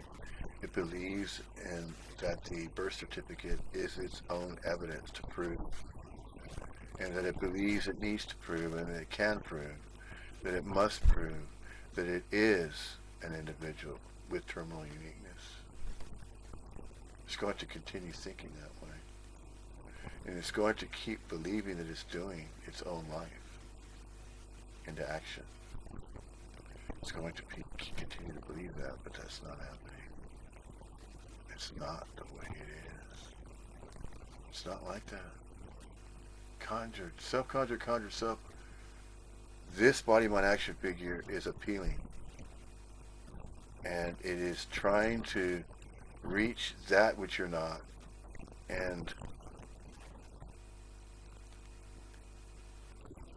get that body mind action figure conjured self to admit to itself it is not what it believes it is. It is not separate. It does not need to continue thinking in that particular way of self-centeredness, that it's an individual, it's isolated. It's not necessary. Stop it. You don't have to do that anymore. Don't do it. And once you stop doing that, and once you admit that you are not separate, that you are not a separate person with your own life to live, there's just life, you do not own and possess that body and that mind that you think you do. It's in the thinking. Just drop it. Just drop all the thinking, drop the doing. There it is. Notice it yet? Notice it. Yeah? Notice that which you're not. Catch it. Catch that thief in the act of trying to convince that which you're not. Trying to convince that which you are. That which you are already knows it. It doesn't even have to know it. It recognizes it. Because remember, what is knowing? What is knowing and doing relegated to? It is relegated to that which we're not. And that which we're not lives in that world of knowing. So once the speech and the figures of speech are caught as well, once those are caught and unraveled, all those figures of speech that were learned and conditioned, all that time invested of the tightly wound, constricted, energetic movement of constriction, of isolation, taking the feelings and energy and balling them up into like a central point, and then feeling as though, oh, I'm trapped in this body, woe is me, I can't get out of here. You're not in that imaginary place that you think you're in. That self-conjured self, this message is addressed to you. It's addressed to that which you think you are. You're not that body mind. You do not own that body that you think is physically solid and physically real and exclusively so. It's not.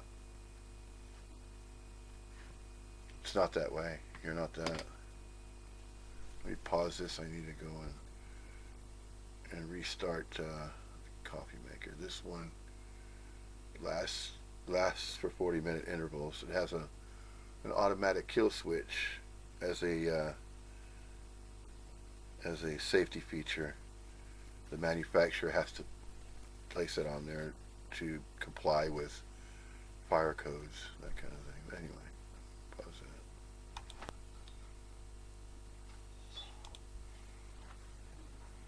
that. So the freedom is not from what you did, it's from the doer.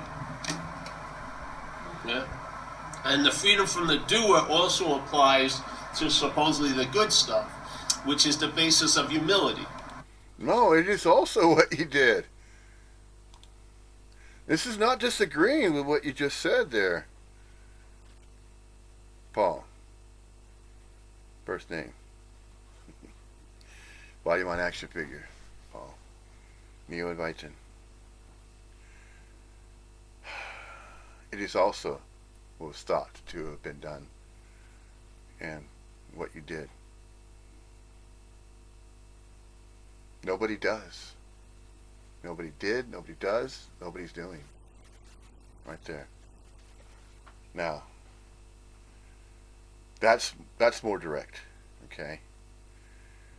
That which we are is more direct in saying that and admitting that. Nobody's the doer of anything. Nobody has to do anything. Nobody did anything. They just thought they did. Okay, see? It's all in the thinking. Consciousness. That's why and how there is no problem. There is no problem regarding consciousness. That's it. It is its own solution in stating that in that way with the paradoxes. See, the paradoxes are that which we are and we are not. See, we're both. That's why it sounds like, it appears as though there's a paradox about that, but that's not really how it is. And so the paradox behind these statements, these statements sound as though they're paradoxical, but they sound that way because they're coming across that way. What are they coming across? It's the verbiage, it's the words, it's the use of the words, it's the language itself. The language itself sounds, the tonations that are coming across, and the information within the tonations that sounds paradoxical, no, that's it. That's the absolute. So the bodying, the absolute, is expressing non-duality, Advaita Vedanta, at the heart of the message. This and this that is and is not. This and that. It's not about this, that, and the other. That's duality. This, that, and the other is duality. This and that, no, it's not about this and that. And it's not about what anybody did. It's not about what anybody's doing. And it's not about anything that can't be done. Nothing can be done. There is no doing to do anything that needs to be done. Oh. See? Notice. Take the English language that way. Kind of juggle it about. And then rearrange it. And then arrange it this way. Nobody's doing. There is no doing that needs to be done. Nobody did anything. Nobody has to do anything. For the absolute to simply be as it is and is not, of its own accord of volition, as everything and no thing, inseparably so and not so ad infinitum. There. Now, that could be easily construed as though it could turn into a mantra. And in a sense, it's taking the Advaita Vedanta message, and that's how mantras are developed. Yes.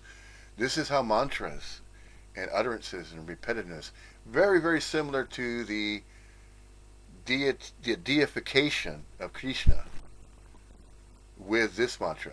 Hare Krishna, Krishna Krishna, Hare Hare, Hare Rama, Rama Rama, Hare Hare.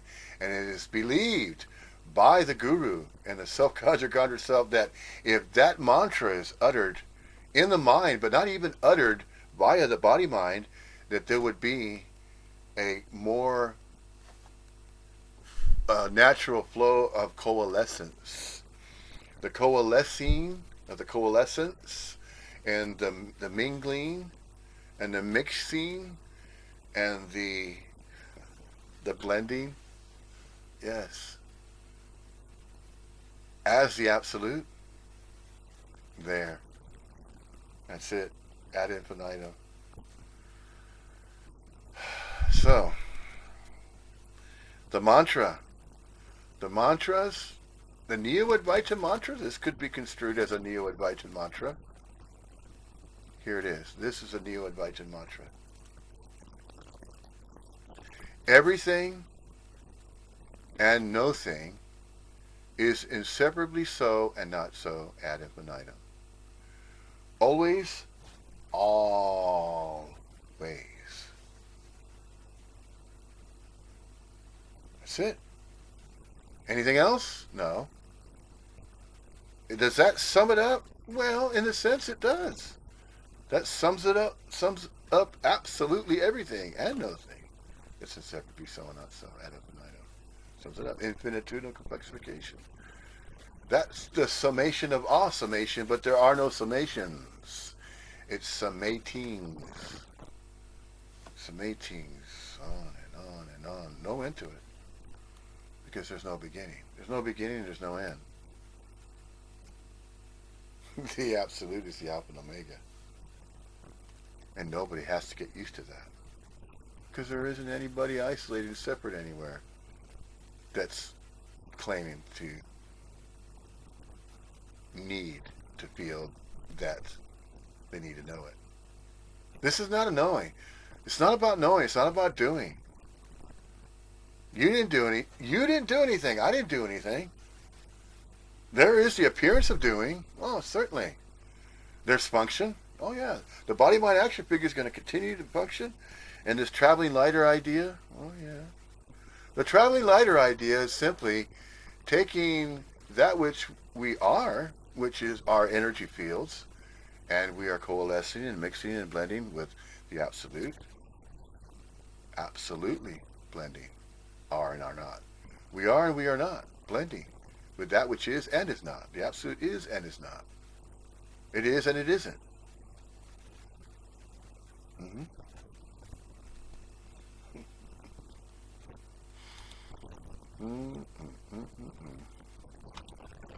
If someone is in humility, they don't know they're in humility. That's what you're released of. That constant observation and narration of your condition is lost interest in. Yeah. And now you're just in conditions. Yeah. And the manner by which this sense of in conditions, that's the upload. That's tapping into the upload. And that's tapping in. It is no longer self-centered. The self-conjured self is no longer orbiting to, by, for, from, about, and around itself. No, it's ignoring that now. And now that it's ignored, the energy is a redistribution of energy now. Now it's tapping to what it truly is, which is the upload of the absolute, as the absolute. So it's recognizing that it's always been blending and mixing and coalescing along with the absolute all along. It was always doing that. It always is. It's even now. Now, and always will be. Not be, but it always. See? It's no longer about being because there is no final being to be. There is no finality to that. There's no end to being. It's just continuous being. Continuously being. It's beingnessing. Yes, beingnessing. The isnessing. Constantly, because there's no end to it. So, nobody has to be. There's just beingnessing. Mm-hmm. And, there we go. Now, going. Now, we're not going to go somewhere and then end up somewhere and that's going to be it. No. It's constant going, movement, verbing, energetic movement. It's constantly flowing. It's the flowing just like the river rivering. The flowing, the absolute. The rowing, Rowing, that's living, it's life, enlivening, enlivened life living, constantly living. Not life just ending and that's it. That's the end of life. There, that's it. It's over, done, never going to return. No. Nothing has to return if it's already everywhere anyway. Isn't that beautiful? It really is. It truly is, and is not.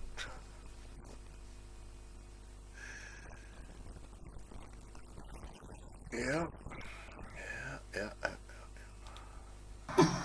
There's not you in the condition. There's just conditions. Yeah. So, but the stubbornness of Clear the to doer me now. will cross from drug use My to heart recovery is on very fire. easily. Very easily, My man. soul's And like a therefore, wheel you don't get the that's relief that's turning. available by seeing My truly love the is powerlessness of the alive. situation, which was I have to do almost anything. My love Yeah. is alive. When I saw that, the first way I saw it was, hey, this is a disease I have. I don't blame someone who acts out when they're extreme cancerous pain. Yeah, there's some compassion for them because it's the cancer that's driving them to the fucking thing. Yeah. Yeah, I know. So when I saw this was a disease, I saw it in action because the first year I was hanging around. I was going out with this girl, my friend and I had motorcycles, and we had the girls on the back, and we were driving. We drove to his apartment, went up the stairs. Some lady with paint all over her jeans came down the stairs, looked at us. My friend went back downstairs to get something from the bike, came up, and he ran into his neighbor again, and she said, oh, my neighbor would like to talk to you. And I was a house painter, so I thought she wanted professional advice.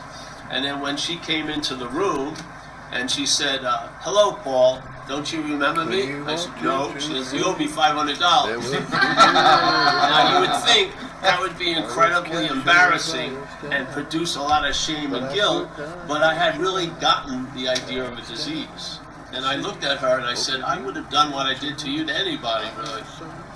And when I started to pay her, which I did, I signed the checks. The only reason why you're seeing this money is I'm in recovery. Really, basically, because that was the case. Yeah? Because I could become accountable because I was ultimately not responsible. If I'm feeling I'm responsible, I never want to be called to account. Never. Yeah? But being not responsible, I can be accountable. So it's like, people always ask me this thing about responsibility. So let's say if I have a dog, and my dog takes a shit on the neighbor's lawn, and the neighbor calls up and complains. Now I'm accountable for that, but I'm not responsible for that. The dog took the shit. So I go up there, clean the thing, and then I forget about it. Now if I was responsible, I may ruminate it over 30 years. Why do I shit on other people's lawns? Where did that come from? Let's go to therapy. No, really, it would be a huge topic of interest and attention because it was it isn't my behavior, it was the fucking dog's behavior. Now, let's take that, though, responsibility. Here's another way of explaining regarding responsibility. Does the body-mind action figure take responsibility for its own actions? Well, to the degree by which, if it imposes, okay, I'll give you an example of impositions. Harming another body-mind action figure, right there. So in a sense, that's a degree of moral fortitude, or maintaining a degree of morals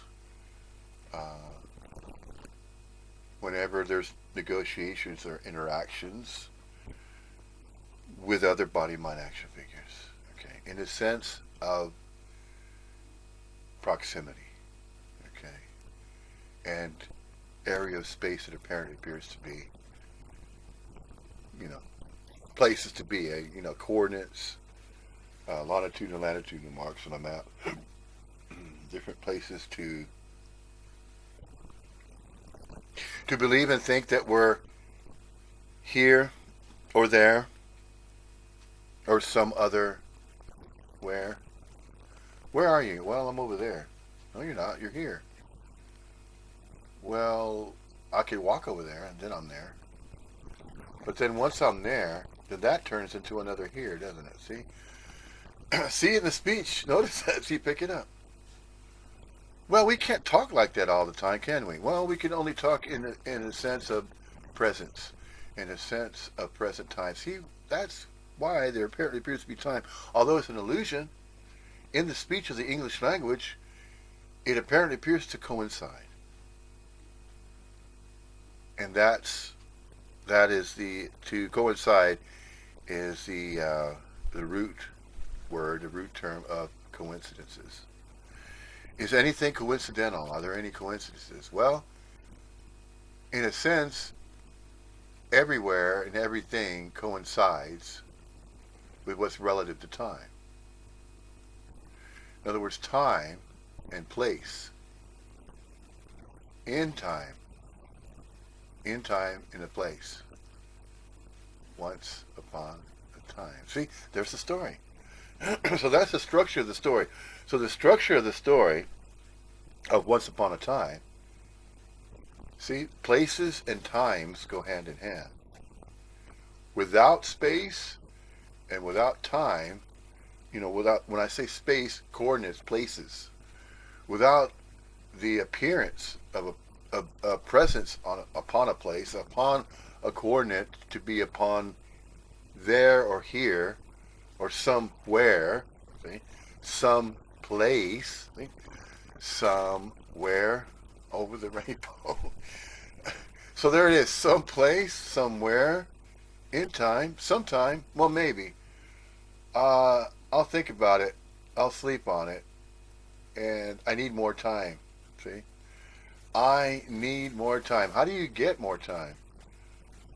Can time be manufactured? No, time is simply apparently appearing to happen as moments in time. Oh, here it goes. Here it goes. Moments. Okay, what are moments in time? Moments seem to be times when I'm somewhere. So are we somewhere in time? Oh, see how it's going now? So are we somewhere in time? Are you somewhere in time? Is everybody somewhere in time? Well, if we're going to say that time is an illusion, then that means places are illusions as well. You can't be in a fixed position, because if you're everywhere, everywhereness are not referring to fixed positions, is it? It's not. We're not referring.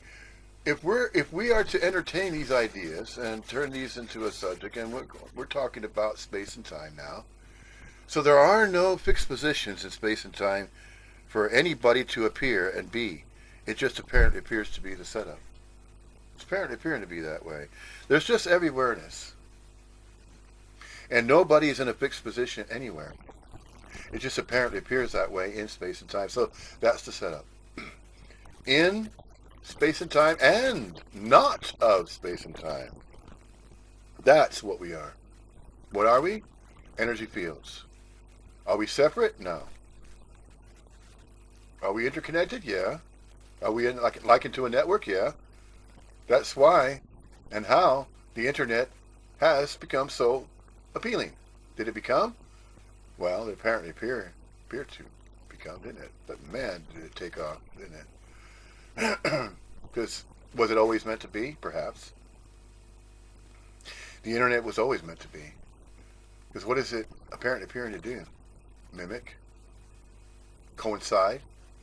Coincidentally? Relative to everywhereness? Yes. The internet can be construed as a representation of everywhereness. Of everywhere. The networking.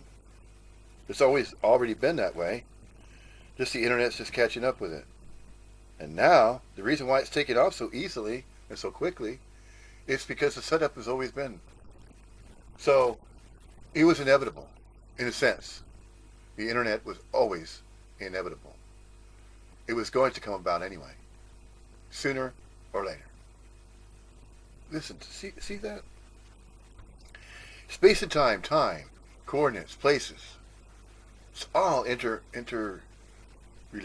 It's interrelated. It is. It is. That's obvious, isn't it? Isn't it obvious how it's interrelated? Mm-hmm. Yeah. So this body-mind complex is expressing now lot more freely, whereby now acknowledging, recognizing that we are every awareness. Yes, we are. We're every awareness, and we're not separate we's either. No, we're not separate we's. We just appear that way, and it's just temporary anyway. So whilst this temporal temporariness is apparently appearing to go on, and whilst a body-mind action figure can apparently appear to express, let the expressions continue. Yes, and express away. Keep expressing. Express freely. Freely expressing. Yeah. These are not just permanent expressions. The expressings are continual expressings of that which we are, which are energetic movements of beingnessing. So there is the constant, consistent flow of, yes, the absolute bodying, appearing, so it's bodying, yes. And yet, we can continue to refer to it and talk about it. Yes, we can talk about it because we're referring to that which is set up in this way. So we have discussions using the English language about that. Is it to, by, for, from, about, and around? Anybody in particular? No. Everybody's included. Nobody is left out. How can you leave out a body, a human corporeal manifestation that's already manifesting, it's appearing? If it's not appearing, then where did it go? Or where is it? Well, it is not. But it's not exclusively not. It may reappear. But it may be an appearance, it may reappear as an isolated appearance, but it will not appear exactly the same. Nothing is exactly. There is no exacting of anything. See, then that would make it terminally unique, wouldn't it? It would make it very unique if something was exacting. That's why there's always the apparent appearance of immeasurable countenance of differentials, infinitesimal complexification. Nothing, no thing is exacting. No thing is separately exacting, appearing this particular way. And well, one day it may appear exactly the same way somewhere else. No. Mm-mm. No. Nothing is exacting. Nothing is exclusive. There are no exclusivities of absolutely anything that apparently appears to be something. See, there's everything, and what apparently appears to be within everything, and it's not an exclusive everything. But that which apparently appears within everything is anything, and that which apparently appears within anything is something, and that which appears as something within anything and everything is both everything and no thing, inseparably so, not self. Whoa! No! So you see the play of words. Yeah, because it's all interrelated. So you can play with it poetically if you want to. Well, does anybody have to? No. Does anybody want to? No, they're not really necessarily wants and needs, but so to speak, the wants and needs. Nothing needs to be wanted or needed or required. There are no requirements. To simply be. The beingness of being does not have any requirements of doing and knowing that you have to be. And if you think about it, you're not thinking about anything. See,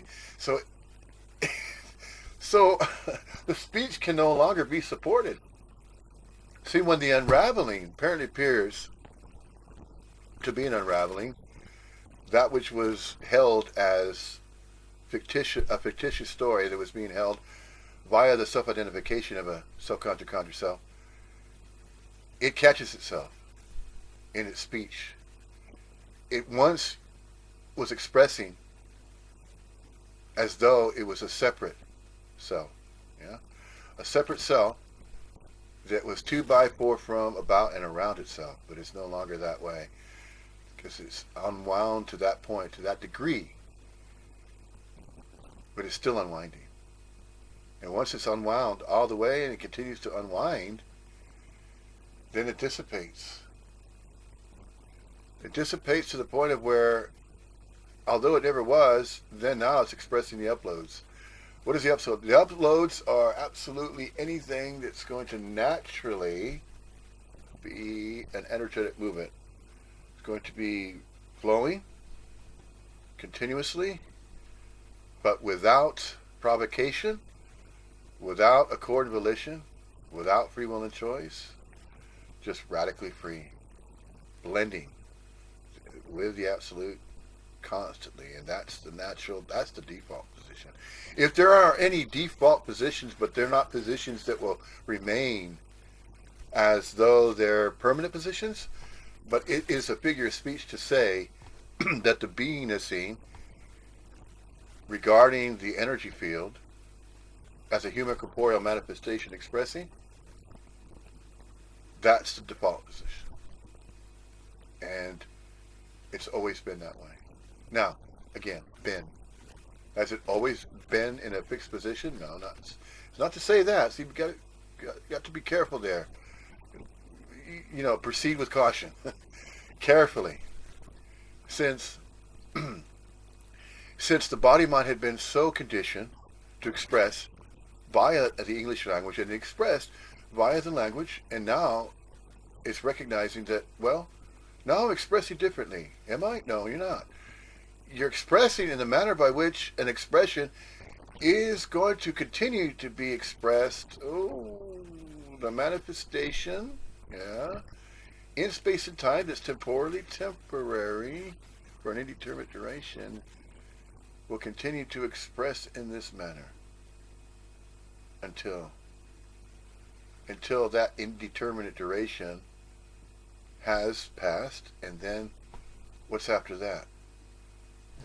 Some other beingness seen, but that other beingness seen is not known, is not knowable. So what's not knowable? That which is beyond the range of the appearances.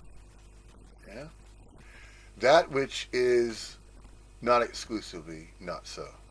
Oh. That which is not exclusively not so. Oh, man.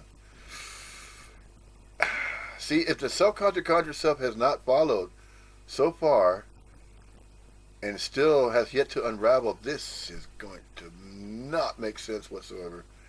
It's going to be so far removed from what it truly is as an energy field. It's going to say, I give up. This does not make sense. I'm going to give up because I know that I am. I know that I'm a separate individual person. I know that I'm unique and special. I'm going to continue to hold on to that because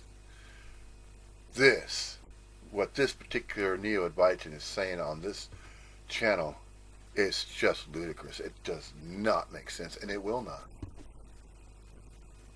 And you know why it's not making sense to that particular self-conjured self? Because it is so tightly wound in its own self-centeredness that it's made up its own mind to believe in what it believes that it knows. See? It lives in that world of knowing and being and living and being what it believes it is being. It believes it is being a human being. Yeah. It believes in the human beingness that everything that it thinks about is an original thought of its own. Everything it thinks about and everything that it believes it knows wholeheartedly. Man, it really holds on to what it knows because it believes so strongly what it knows. It's so convinced of its self-conjuring. It's so very convinced of that. To, by, for, from, about, and around itself. It's not all about me. It's not all about you. It's not all about us. It's not all about we. It's not about the society. It's not all about the human race. It's not about any of these conjured ideas. No, none of them are necessary. all the beliefs, all the spiritual teachings, all the religions, all the practices, all of that. All of it is not necessary. Drop it all. Then, perhaps it might be recognized then that not only are we not that which we think we are, okay, if we're still considering us as a we, as a separate human race, separate from everything else in the infinite universe, no. No, we are that. We're with it. So, to say get with it, no, you don't have to get. You already are with it. You're already with it. You don't have to get with anything. So see all the even every single expression that has been used to support individuality. All phrases and all English quotes and phrases that have been used throughout the historicity of the story of the earth, the story of the human race.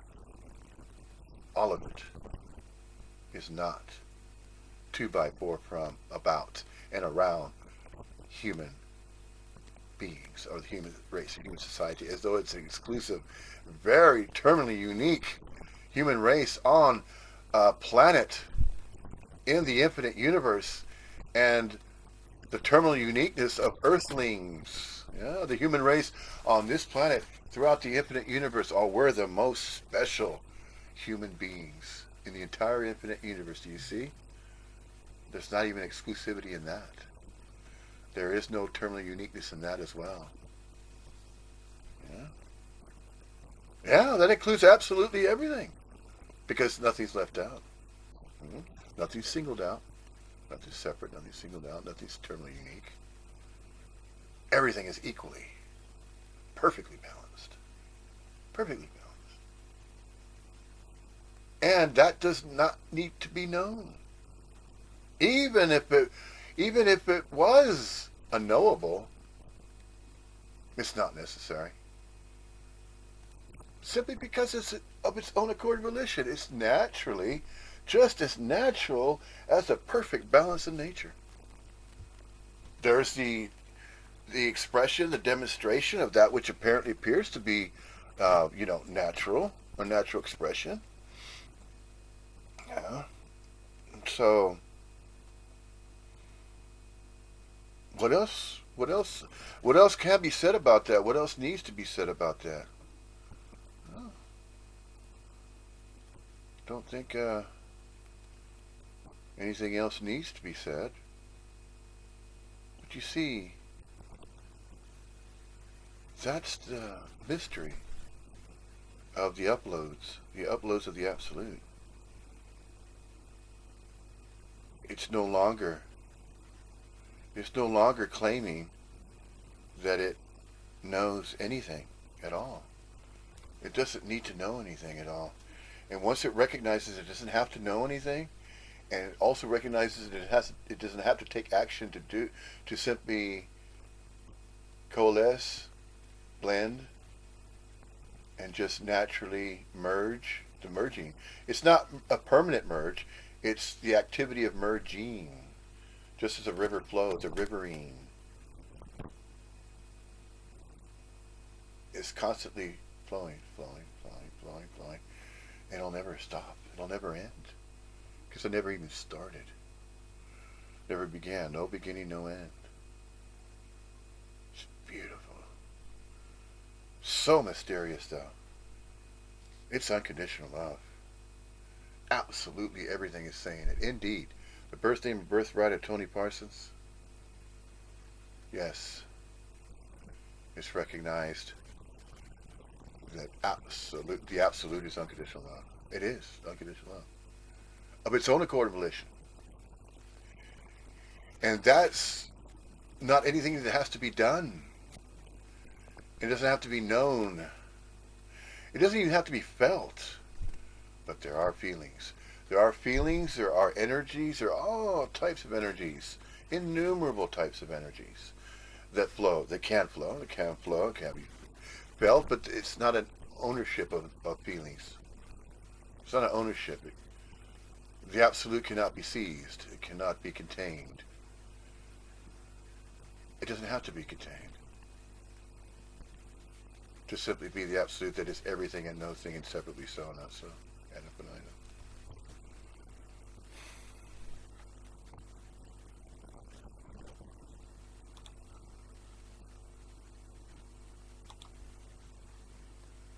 You want to change the behavior of the dog? Get rid of the dog. Really, Oh, that's the poor best Butter. way. Then you don't have to have skillful means. Poor, I still don't want to get rid of my how to Butter. manage the dog. Just get rid of the dog. In this case, you Get can't rid of get dog. rid I'll of pick what up you your take shit. yourself That's to alright. I be. don't mind. If you're in the act of being identified as the dog, the last thing Poor you can think of Butter. is getting rid of the Yeah. dog, because it would mean your destruction. That's how it fucking captures the host. It convinces the host that it's the parasite. It's just the perfect strategy. So now you're living under the influence of something, and you're claiming all of its manifestations as yours. You can't entertain being free from it. So, but you do entertain being free as it. Yeah. You do entertain being free with it, by it, for it. Somehow it's going to have a lot to do with the freedom. It doesn't. It's freedom from all that. It's not freedom for or as that. It's from it. Yeah? And when there's freedom from it, there'll be forgiveness. There won't be loss of accountability, but there'll be forgiveness of responsibility. Yeah?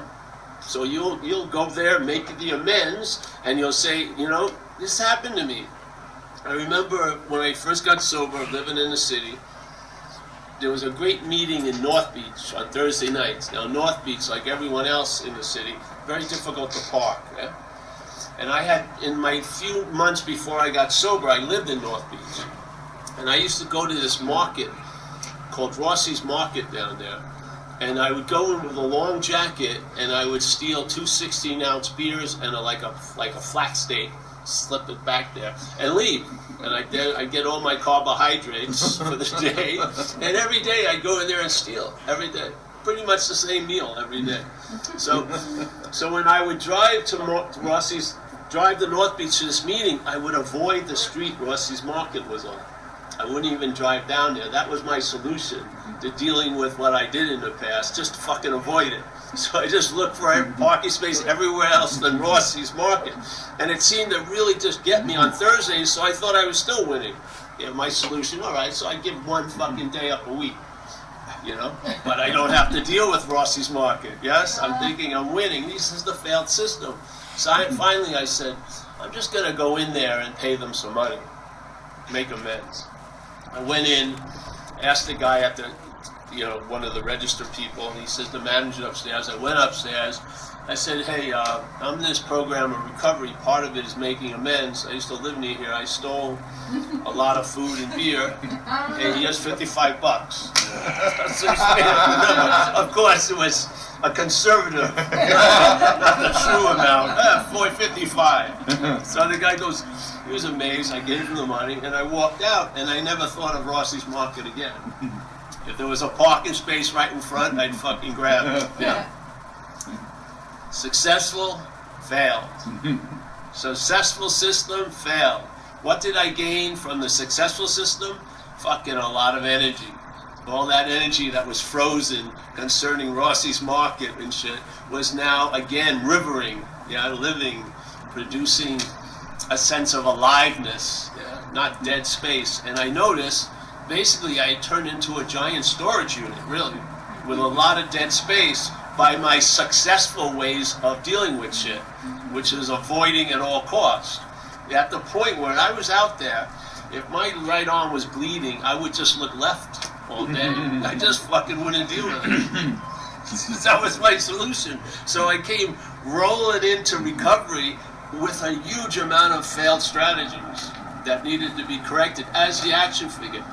Does it have anything to do with what I am? No, literally not. But it has a lot to do with what I am, quote unquote, in time, which is what I'm not. In time, I'm appearing as what I'm not, yeah? And in that little realm, it does have a lot to do with it. So AA, in the way of life, has corrected the action figure's little blind spots so that I can navigate a day without getting arrested or fucking, having like 35 states that I can't visit in the United States. You know what I mean? Can't go to Rome. Can't go to, you know. It's like the game board is big. You know, I'm a free range alcoholic. I can roam around and stuff like that. Now, another aspect we're speaking of here is what's inherently the fact, which is non-duality.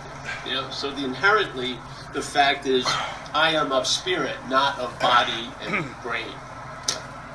That's the fact. The assumed fact is the body and brain is what's exhibiting spirit. That's the assumed fact. The fact is we're spirit. Yeah. So what non-duality does, in my view, is just a simple statement of fact. It's saying not to. So it wants us to question the body no separation. is a distracting mechanism. We're of two-ness, yeah? Okay. Another way of saying that, instead of saying not to, it's not separation. It's just not separation. There are not two of anything. Sure, there can be pairs. You know, a body-mind can have a partner, and they're a pair. There's two appearances of two separate people, but they're two separate appearances of people. That's all they are. They're human corporeal manifestation, two separate appearances of people, but they're not separate. They're not separate in the sense that they're exclusively separate, where that's separately right there and this is separate. Here's another way. See, it's in the thinking. It's in the way of thinking, the manner by which thoughts are entertained. It's just the consciousness is taken to be as though things have exclusivity and they have permanence and that they are in fixed positions. But nothing's in a fixed position. Nothing is permanent. Nothing is, see, it's not exclusively that way. Because there's impermanence. And impermanence is the Maya. It's the Maya and impermanence. See, that's the same thing that's described in the Gitas. Same thing is described in the Upanishads. The Upanishads and Gitas, they refer to this. They refer to Maya. But they use the Sanskrit language. And the Hindi. And the ancient tongues. The ancient tongues that were spoken. But now, here along comes the Neo-Advaitin. And notices. It says, okay, the Upanishads and the Gitas and the direct translations of those original tongues of the Sanskrit and the Hindi, and then it's taken from that information a direct transliteration, directly. That kind of direct transliteration did not occur with the newer religions and the newer books like Christianity and that type of thing. That was a spin-off. Those were spin-offs, those branched off, and those were conjured. And there are religious teachings, spiritual teachings, and again, nothing needs to be turned into a teaching. Why?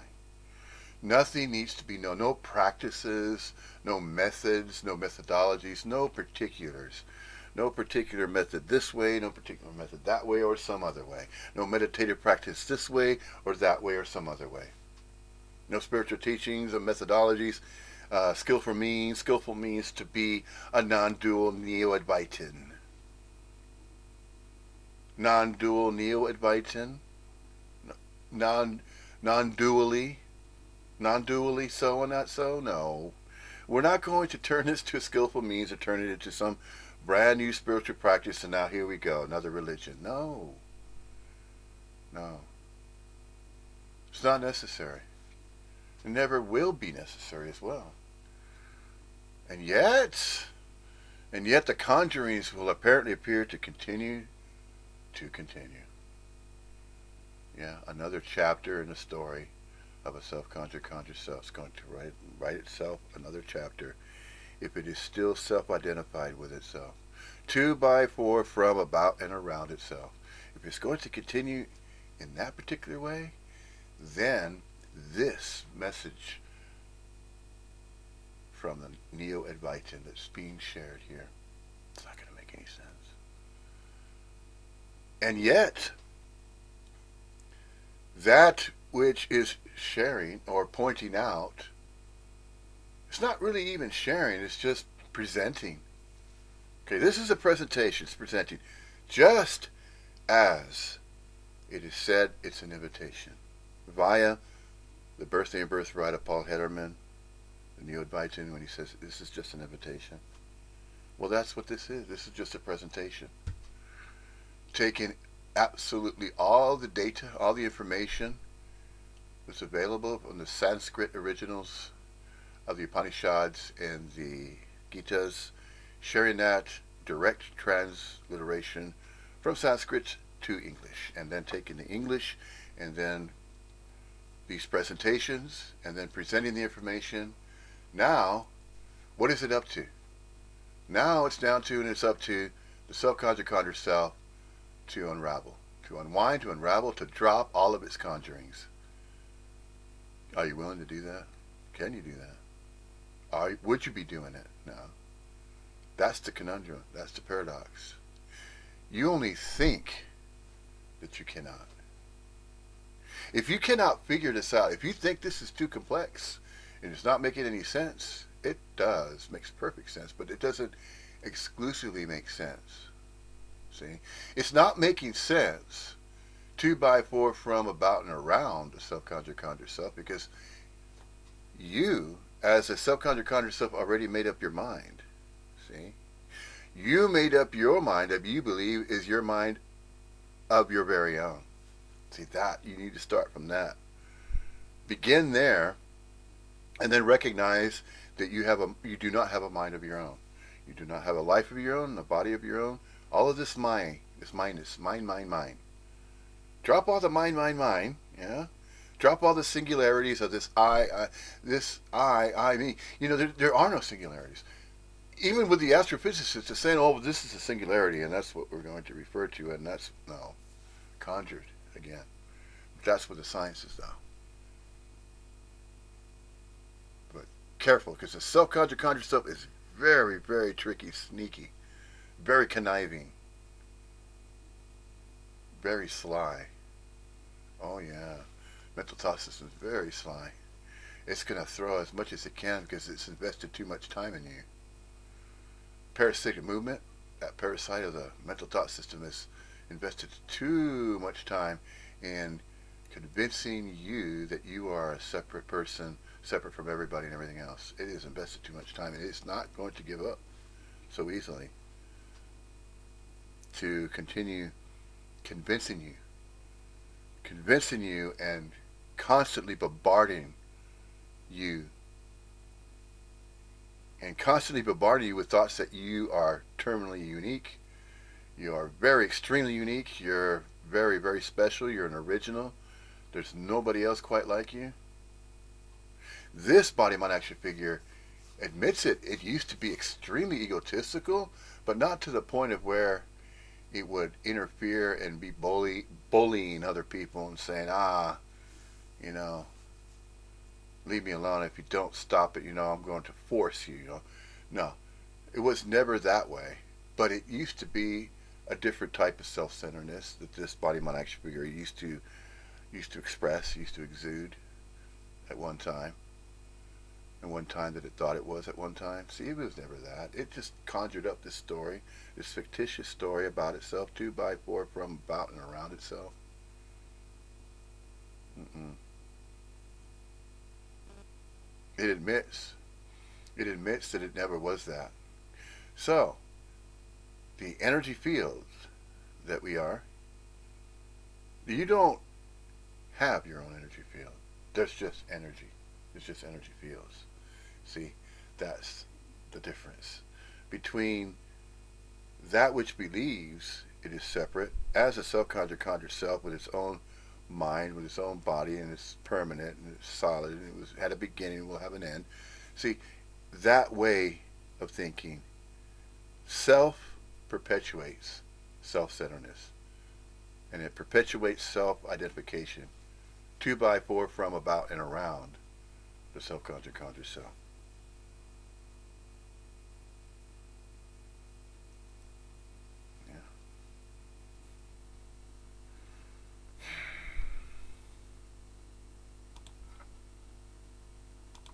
Yeah. Sometimes during the day we think we're the subject, like I'm seeing, I'm thinking, I'm feeling, and then sometimes we're the object, I'm being thought about, yes? Yes? So there's subject-objectness going on all day. It looks like there's a single unit, but don't be disguised by the singularity of the unit. It's made up of duality. Its perceptions of duality, everything, yeah? So the whole format is dualistic. It's subject-object. So what's happening is seeing, which is verbing, yes? The dualistic nature sees, claims the seeing and makes it see or seen. Yeah? So the verb of seeing is now made into interpretation of subject-object. The seeing now is seen as a seer and the seen. Yeah? So out of the verbing comes the noun and verb. That's the interpretation. So there's verbing, there's seeing, but the mental state claims that the seeing implies a seer, and then there's the seen. So now the seer is us all day, which is taken to be the subject, and then we're experiencing objects all day. Oh! So we're in what we would call duality. Did you catch that? Catch that one right there. That's the basic translation here. Right there. The verbing, the seeing, the hearing, the feeling, the manifesting of life then you're still is going being to continue being that interpreted as a dualistic event, subject-object. Yeah. Non-duality is just negating that. It's just saying not to. Yeah. See, so right there in that little paragraph, that small paragraph, what you just said, that sums it up. And if a self-conscious self can at least grasp that was just stated there, just said, is that you who think you are, it's in the thinking, and the mental thought system is taking you to be a separate you, but you're not. So you're not that. So that which you're not, which is the human corporeal body mind that believes and thinks it is separate from everybody and everything else. See, the mental thought system supports that idea. Supports the idea of separation, but it's not purposely doing it as though it's its own entity. It's just an energetic movement, but it's not alive. It appears to course and move. It run its course similarly to a parasite, but that parasitic movement is just a way of expression, of a way to say that, look, if you were to perceive the mental thought system as a parasite, imagine what a parasite does in nature, and cordyceps, of course, and other past satsangs that the Birthday and Birthright of Paul Hitterman, as the Neo-Advaitin Paul has stated in past satsangs about the cordyceps and how it tracks into an ant's brain. It's so tiny, so minute, and once it gets in there, in order to grow and thrive, it busts out of the ants. Oh, there's all various types of parasites as examples in nature. So, just to say that the mental thought system is like a huge giant parasite, and once it gets you to think about and entertain a specific set of thoughts and ideas of separation, then it helps to perpetuate that, and then it kind of represents itself as a separate you, and then it goes off and then says, well, you are very special and you have your own evidence of that with your birth certificate. So it looks for something that it could latch onto as a subject. So subject object, that's what he was just saying earlier. You are not that you that you think you are. See? And that's the parasitic movement using the mental thought system to support that idea of separation. So, once you no longer entertain this idea that you are separate, that right there can be the beginning of unraveling, and then a gradual drop or a gradual collapse of that me that you think you are, of terminal uniqueness. And so that could be a gradual process, or it could be a sudden process. But for most, it apparently appears to be a gradual process. It's gradual. And it might apparently appear to be a gradual process because so much time was invested, so many years of time in space and time, has been invested. A majority of time has been invested supporting the idea of separation, supporting the idea of a self-identification with a self-conscious conscious self. So much time was invested. And so it's going to require not exactly the same amount of time to unravel or unwind and collapse. No, it's going to be a gradual process. And continuing to look into it and just check out all the other Neo-Advaitins, but try not to get locked into any particular Neo-Advaitin that is presenting methods or teachings. It's turning it into a teaching, a method, a methodology, meditative practices, anything like that. Because once anything like that is mentioned as though, well, here's the way. This is the way to do it, like Deepak Chopra, for example. That's sad to see that because one of my favorite British comedians, Russell Brand. Russell Brand is he's buying into the new agey sort of thing. And Jim Carrey, though, the American comedian Jim Carrey, he seems a bit closer to the message, but not quite there. Still just a hodgepodge, still a mixture. And when I say not quite there, it's not expressing you. You won't notice it. You won't have to notice it. It is not noticed by anybody in particular regarding the support of a somebody. There is no support of an individual somebody anymore, a you or a me or separate, because that never was. That was all conjured. See, the idea of a separate, self-identifying, self-pontificating, claiming the proclamations of a self-aware. See, that's the new agey stuff where, oh yeah, I'm self-aware, I'm enlightened because I know I'm following the right meditative practices, spiritual practices.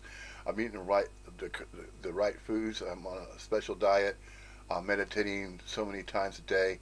I'm visiting my master when I need to. I'm a devotee, and I'm going to reach a higher plateau.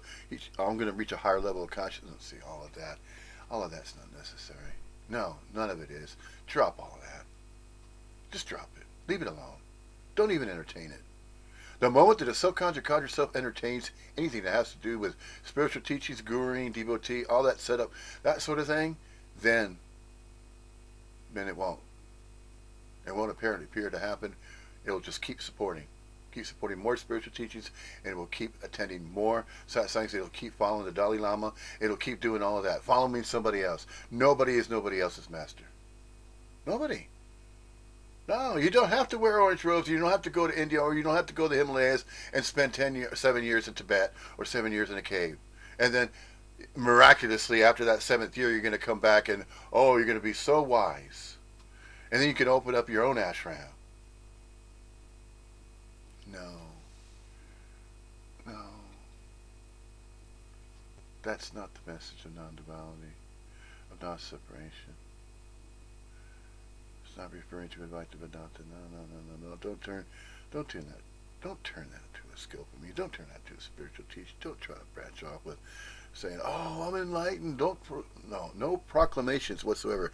That's not what this message is about. This message is not about anybody proclaiming that they're enlightened. No. That's not it.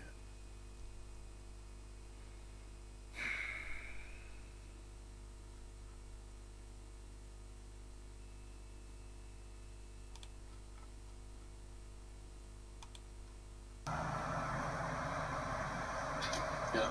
And then from there, where do you arrive at? Where you already are. Mm-hmm. When there's a recognition of the not-to-ness, you're going to find out what you are. You don't need to hear about it. Because if you hear about it from the to-ness, it's going to add luggage to your trip to nowhere. It is. And when there's luggage and there's a trip, there can be delays, which also occurs. And those are the tarmacs of spiritual paths. You get delayed on the tarmac with the hopes of arriving. This is pure subject-objectness, yeah? So non-duality is just, it's a fact, and the fact is really compared to the assumed fact.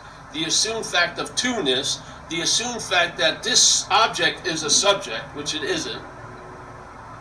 The object doesn't have the quality of subjectness. The eye isn't seeing. The eye is facilitating seeing. It's not seeing. The object isn't seeing. Subjectiveness. The ear isn't hearing. Consciousness is hearing through the ear. It's not the ear hearing. Consciousness, the onness is hearing through the ear. Okay, now, let's be clear though. Let's be clear that the consciousness that's hearing through the ear, we're not exclusively that either. Okay? Because all there is not consciousness. Alright? There is simply the absolute. The absolute that is absolutely both everything and no thing, both real and unreal, inseparably so and not so, ad infinitum. It does not exclude anything, and it does not include anything, because it's already whole, complete, and perfect just as it is. So let's be clear about that. Yeah. So there are no individual consciousnesses that are embedded within a body-mind complex action figure. No. Coalescing, blending, mixing, merging constantly. Energy fields. A network. All coalesced. All meshed. All together. Just constantly verbing. Yes, energetic movements like as the riverine. Awarenessing. Beingnessing. Isnessing. Yes. Ings. Always movement. And then there's the appearance of stillness as well. Now, the absolute can appear as stillness, indeed, but it can appear as absolutely everything anyway. So no matter what is entertained as though it's a single idea of some type of activity, that's not it. The absolute is absolutely everything and no thing, inseparably so and not so, ad infinitum.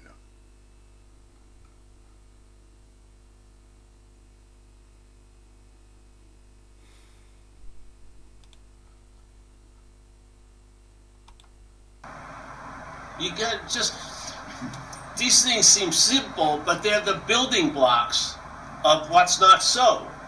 So if you can question the building blocks of what's not so, what you will arrive at is where you already are, which is what's so. You're not going to know it from what's not so. It's pointless to keep fucking gathering knowledge about what you are as what you're not. It's actually burdening you, unbelievably. Yeah, you're laying on a lot of weight of knowledge on a weightless no-thingness. Yeah, and still, and yet, nothing's burdened. No. At the same time, nothing is burdened as well. So, there is nothing being burdened. It's just thought to be a burden. Yeah. And you're not a you that can be burdened or not be burdened. You're neither. You're not anything that can be burdened or not burdened. That has nothing to do with anything really. Being burdened? No. There's no interference in the beingnessing. There's no burden in that. Of course not. There are no burdens to be found. Can't find them. You won't find any burdens. The burdens are the only ones that are implied to, by, for, from, about, and around the self-conjured self that believes that it can be burdened. And it believes that it is a separate you or a separate me to say that it can be burdened. No, it's not it either. That's all right. It's all right.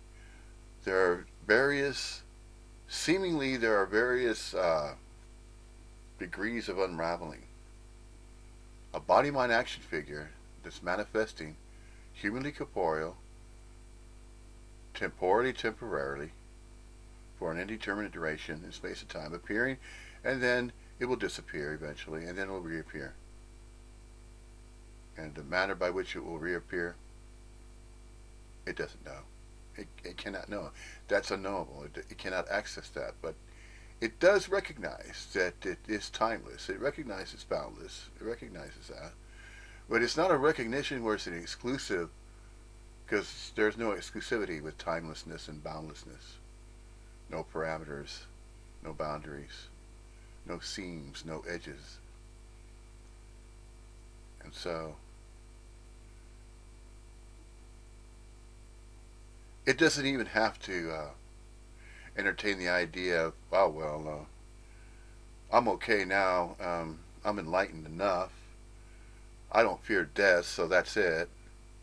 So nothing else to do. Now there's always doings. There's the appearance of doings, and then there's always the flow of the absolute. That is the absolutenessing.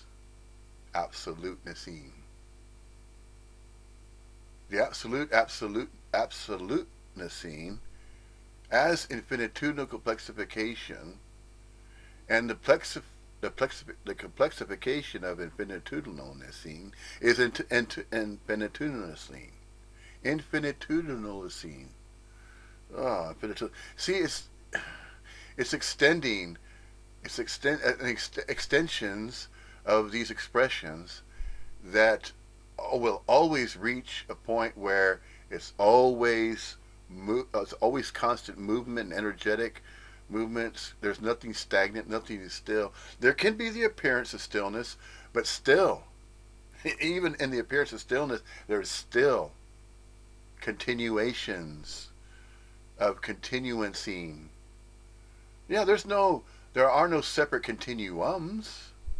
There are no separate time lines. There are no separate time frames. There are no separate third-dimensional constructs. There are innumerable constructs. There are innumerable continuums. Why? Why is that seemingly so? Simply because the absolute is absolutely everything and no thing, inseparably so and not so. That includes absolutely everything, anything, everything, and no thing and nothing. It's all encompassing. It's perfect balance. Perfect balance is perfection. It's perfect balance. It's whole. It's complete. It's perfect. And even these English words do not even justify. Nowhere near justifies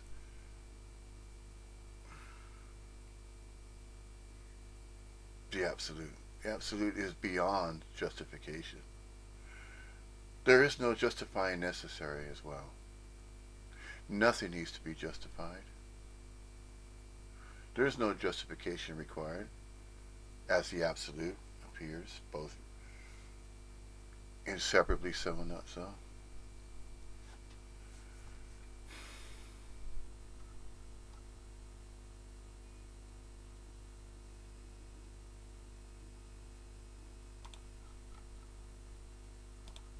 It doesn't need it. It's in the beingness of itself. It doesn't need to know itself. That's so past the point. Yep. Yeah.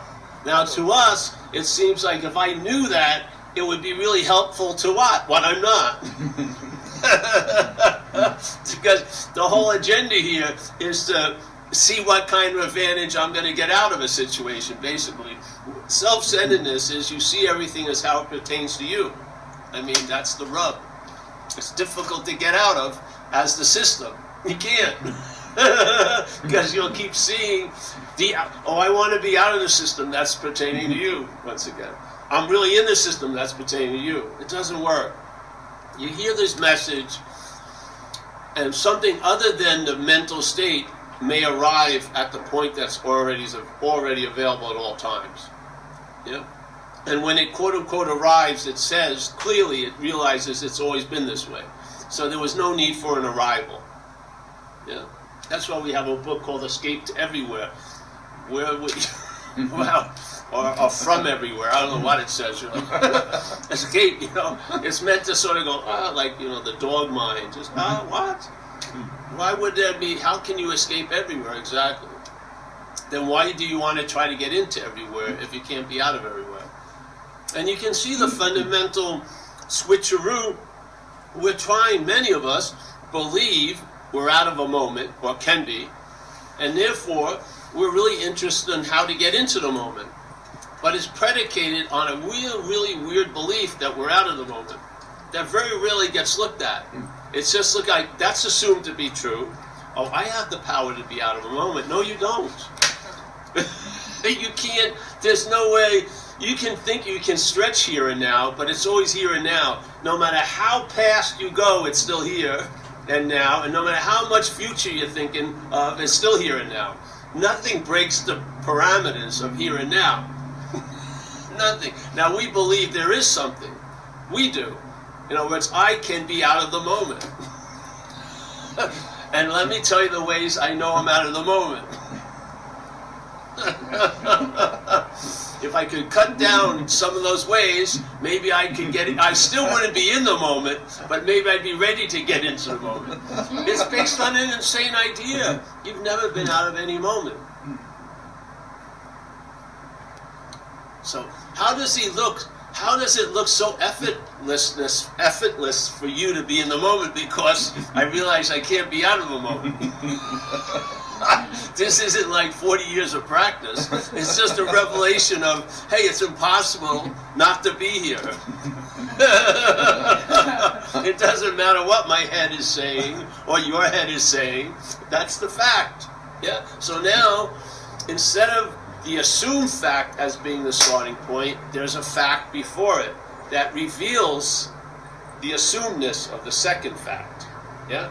Instead of trying to deny the second fact from after it, which is mostly what's happening, you see it and it's negated from before. It's not denied. It's not like, it's not that. It's just, hey, it's not that. You know? You just come to a very sober conclusion based on observation and anything else, and that's that. You know? And it doesn't come up for debate every 3 months. There's nothing, you know, it's not like you get a bulletin, what's new in non-duality 2019? Nothing. And I can guarantee there'll be nothing new in 2020. Because it's a fact. Yeah. You can't add more fact to it. It's a fact. And it's arrived at because we think we're somewhere else, so we negate that belief in somewhere else instead of launching all our spiritual path from that mythical somewhere else. We negate the somewhere else, and then there's no need for a path. Yes? Because you are where you were hoping to arrive at right now. You just don't think so. And then suddenly you don't see yourself as the thinker of those thoughts, so you can see those thoughts in a clear and impartial way and see the insanity they're based on. Because the thought system is based on insanity. It's based on we're a long-lasting, independent, separate thing in a world of long-lasting, independent, separate things. So then the supposing, the insinuating, the assuming, I'm sure of, all this stuff is put to rest. You see it as an activity. Yeah?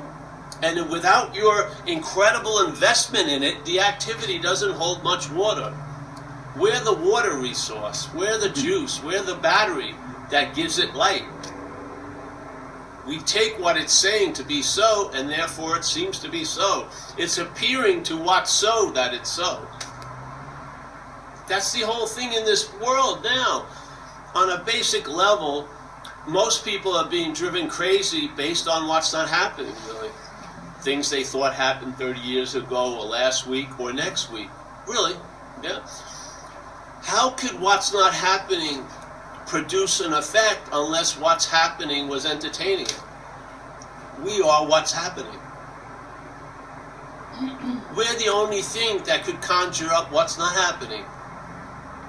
What's not happening, last Friday can't conjure up last Friday. It can't do it. It's not happening. What's happening has to conjure up last week. Obviously.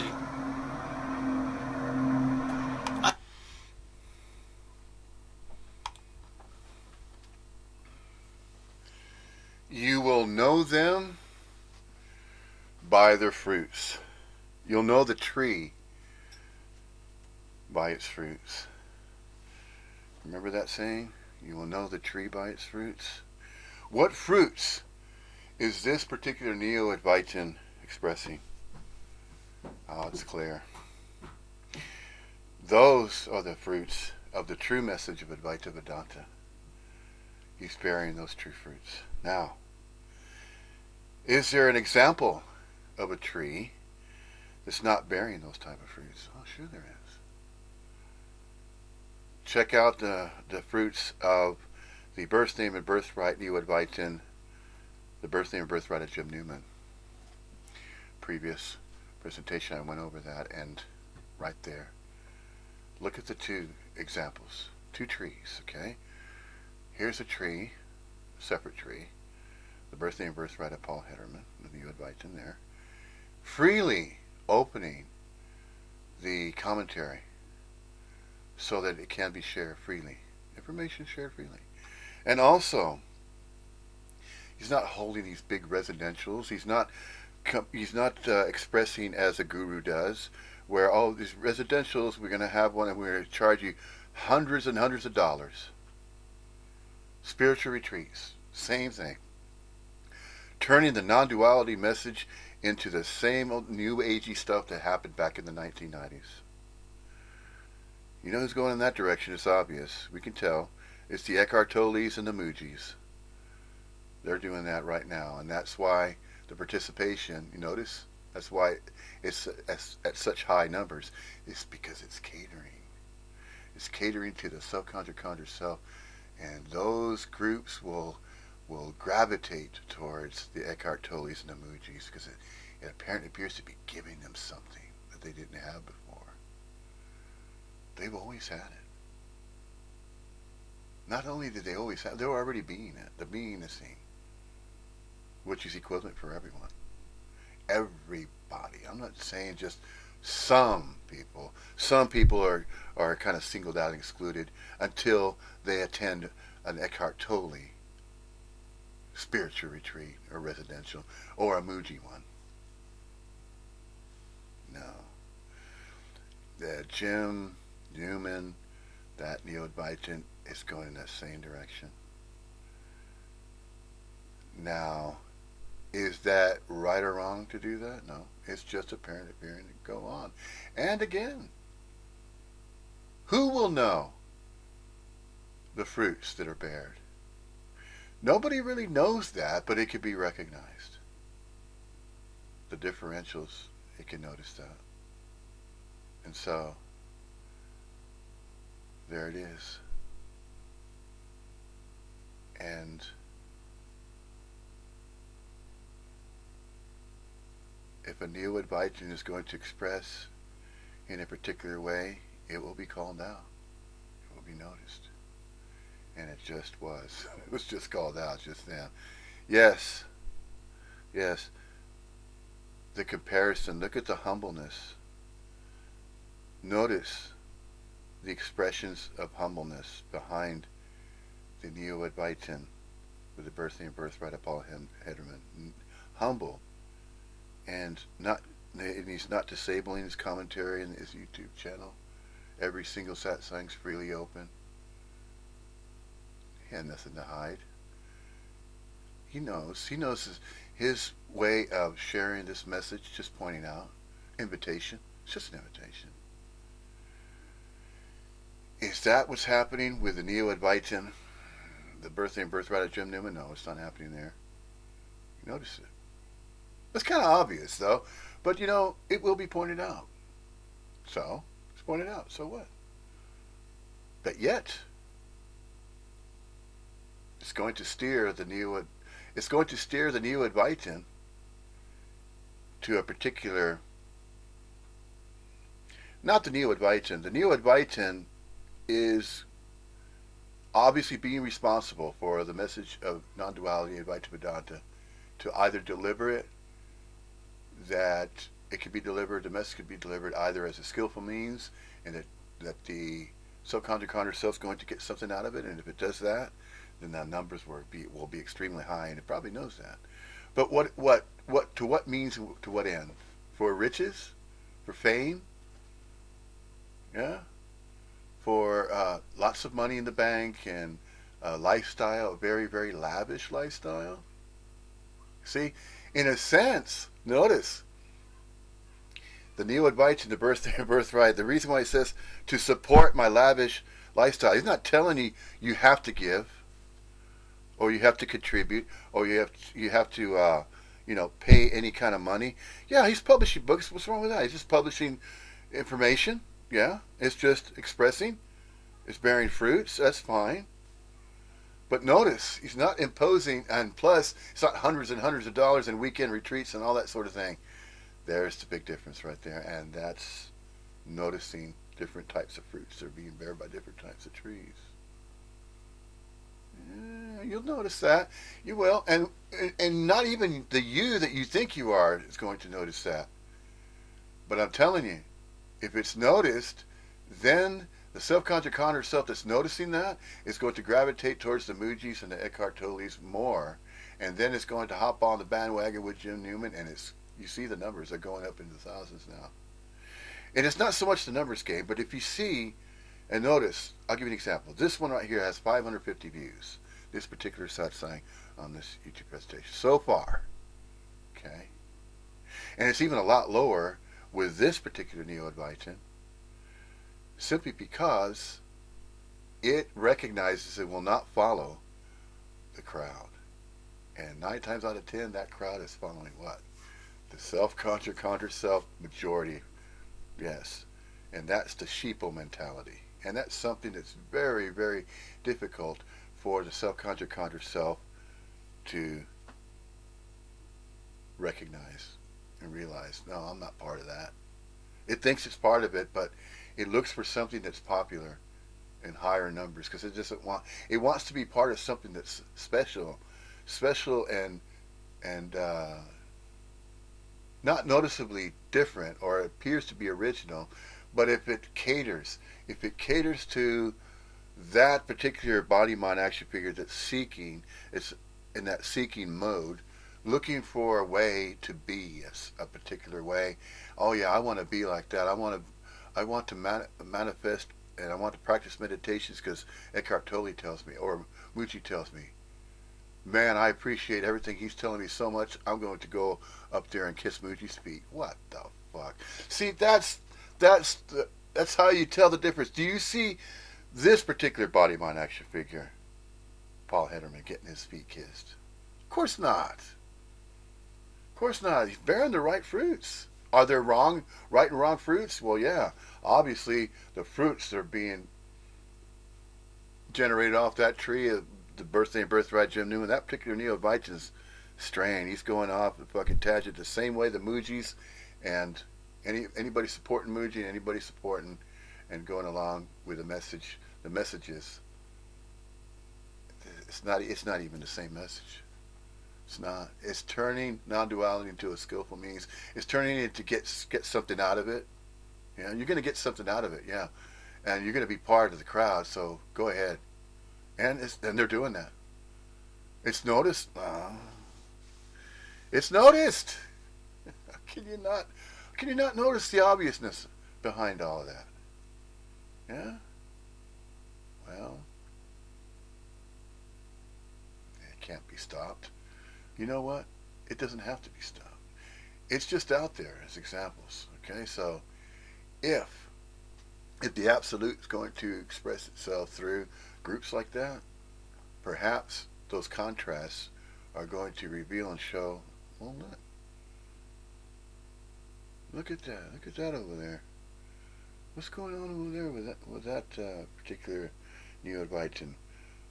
Why are there so many differences in the manner by which a satsang is held? What is there a right or wrong way to hold a satsang? It's neither a right or wrong way. It's just simply a meeting. Now, the energies, yes, the energies are going to be different. But if you start focusing on the energies of a satsang, then it's going to be a uniqueness that's going to be claimed. Then the Neo-Advaita is going to claim, oh, look, I'm just like the gurus. I have a very special, unique method or way of presenting my satsang. See, he's going to start owning it. You say, this is my satsang. This is the way it's going to be presented, and if you don't like it, that's too bad. Go find yourself someone. See, it's the same thing that happened in India thousands of years ago with the ashrams and the different gurus that were running these ashrams. And then, see, it's like that. Because an ashram is very similar to a satsang that's held. Except they have more traditions that they follow, more traditional sense. Certain types of food, certain types of diet, certain types of meditative practice, certain types of mantras that are repetitively repeated over and over. You know, the way of the monk, the Tibetan thing, going into a cave, experiencing very little food, very little, and admonishment of reduction, extremes. And then there's the Buddha Siddhartha that said, look, the middle way, that's the way to enlightenment. As though enlightenment is something to achieve, and then once you achieve enlightenment and then live the rest of your life as an enlightened being, look, everybody is already naturally enlightened. They just don't think they are. They think that enlightenment needs to be demonstrated in some particular way, and then if I don't wear an orange robe, and if I don't shave my head, if I don't wear a beard long enough, then I'm not considered a guru. I have to appear as though I'm a particular type of guru. Then I could be considered in a similar way that a pastor or a preacher in Christianity is ordained. Or you go over there to the Vatican and, you know, the way they have that kind of hierarchy. All that is bullshit. All that's crap. That has nothing to do with anything. It's all conjured. All of that's conjured. It's obvious.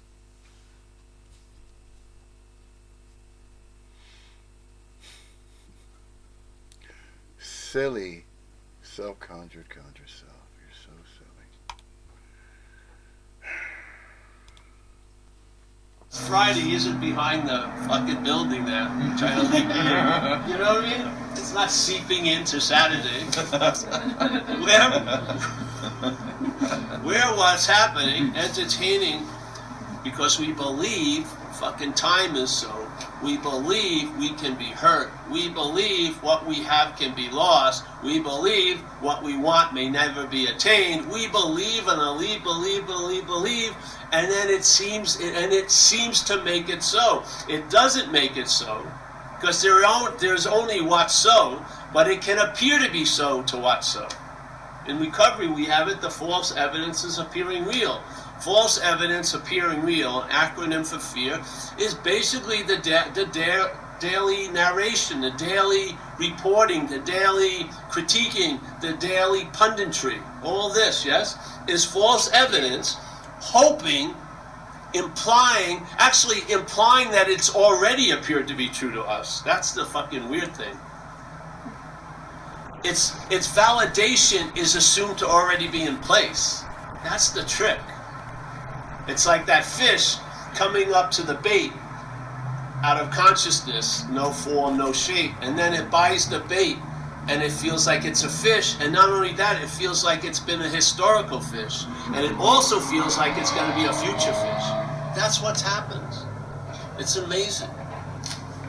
The assumption is, the assumed fact is assumed to be a fact already. Yeah? See, it's brought up now, but the assumption is, oh, it's already been so. Yeah? You see it? It verifies itself with this idea of being past, being true in the past. So it says, oh, that was true. It's going to be true, therefore it's true now. It can't arrive at truth now because it isn't. It arrives there through time. It says, I was Paul, yeah, the one who fucked up or whatever.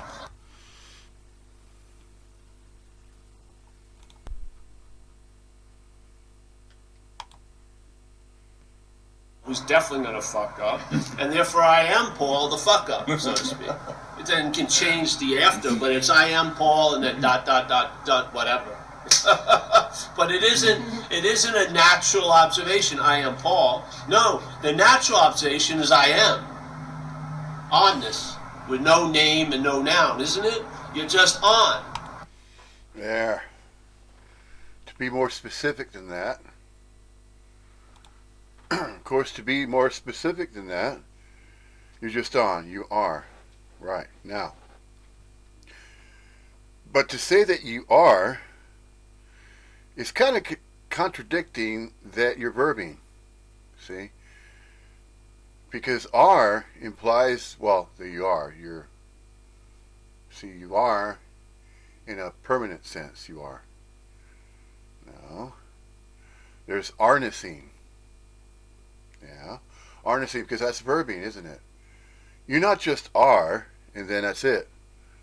You're a permanent are, and that's just the way you are. So you're a particular way you are. Okay. I am. So to say you are is to imply, well, I am. I am that I am, so I know that I am, and that's what I am. I am what I am.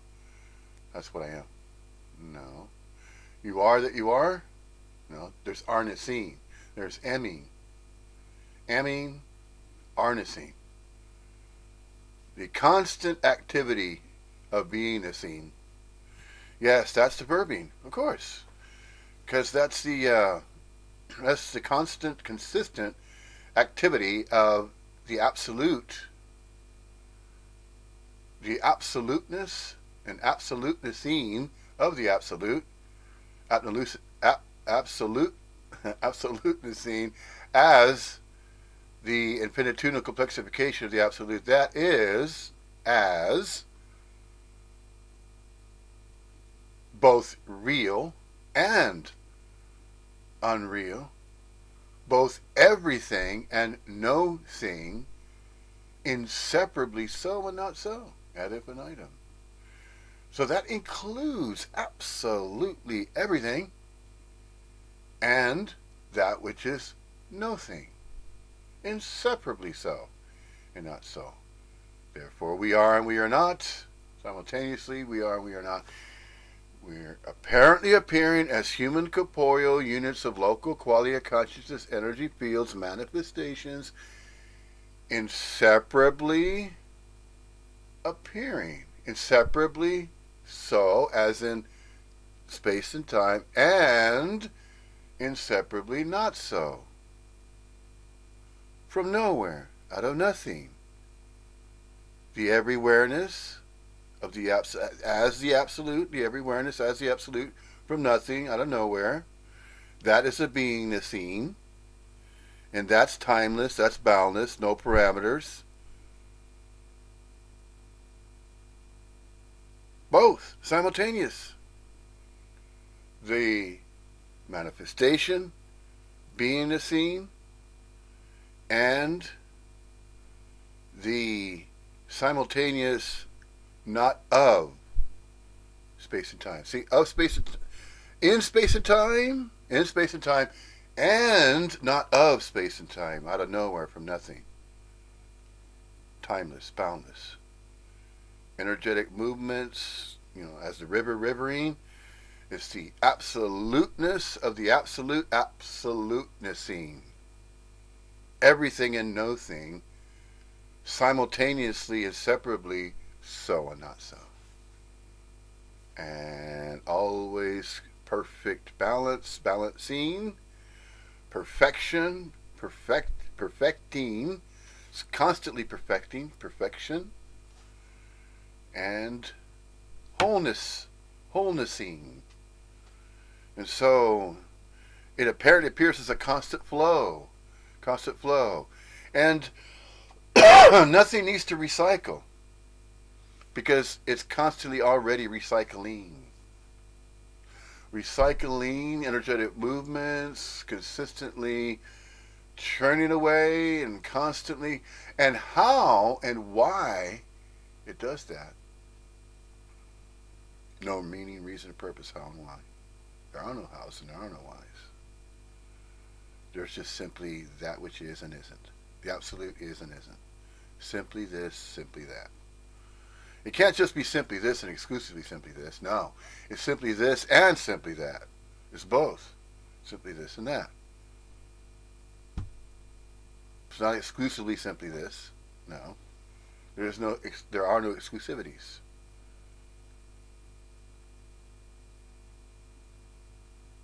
And so it's both. It's the absolute is unconditional love and conditional love. All ways, all manners of conditional love. Absolutely all ways as conditional love. So it's both. It's unconditional love and it's all manners of conditional love. Nothing's left out. Nothing is removed. Nothing is added to that which is already whole, perfect, complete, just as it already is and isn't.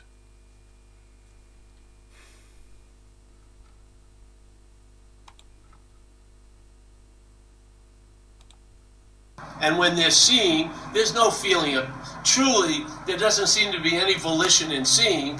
If my eyes are open, I'm going to see whatever fucking happens. The idea of volition comes after the seeing, doesn't it? I mean, I hear so many people talk about a feeling that has happened, and then I didn't want to feel that, but you felt it already, because the feeling came first. Then the opinion that you're the feeler who shouldn't or wouldn't or doesn't have to feel it comes after. But then the after is assumed to be before. That's the robbery. See it, and then you'll catch the thief, and you'll see it's your arm. And it's not a purposeful, conniving type of thievery. That thievery is not on purpose. It apparently appears to be a happening, but it's not a happening. It's not happening to anybody. You might take yourself to be somebody, but you're not that body, mind, action figure that you think you need to claim as your own. You don't. You never did. You just thought you did, and you learned that. And it's nobody's fault. Anybody that learned that and then entertained the idea that they were a separate, special somebody, there's no blame there. There's no blame in that. It's just a natural response that happens. Yeah, it happens. It does. Some kind of go tightly wound all the way. Some are a little bit less. There's various degrees of self-conjured conjure selves.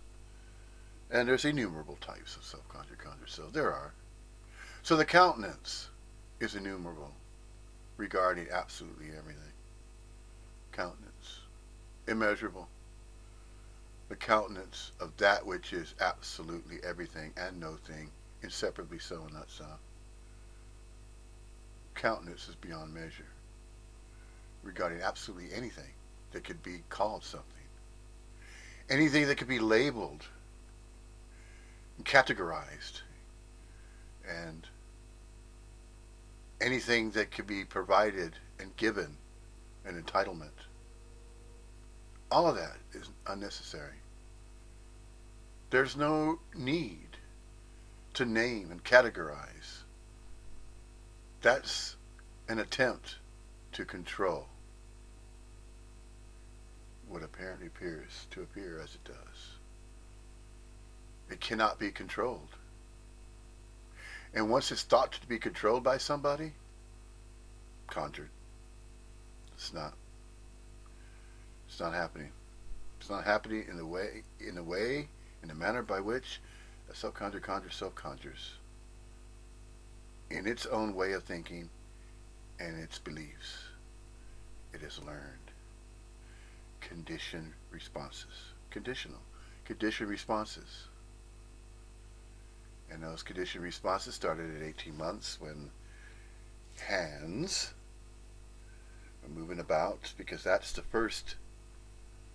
one of the first aspects of the five sense modality. Now, if one of the five senses is not that good, and then the other four are a little bit better, well, provided there's a standard five senses of a body mind complex action figure,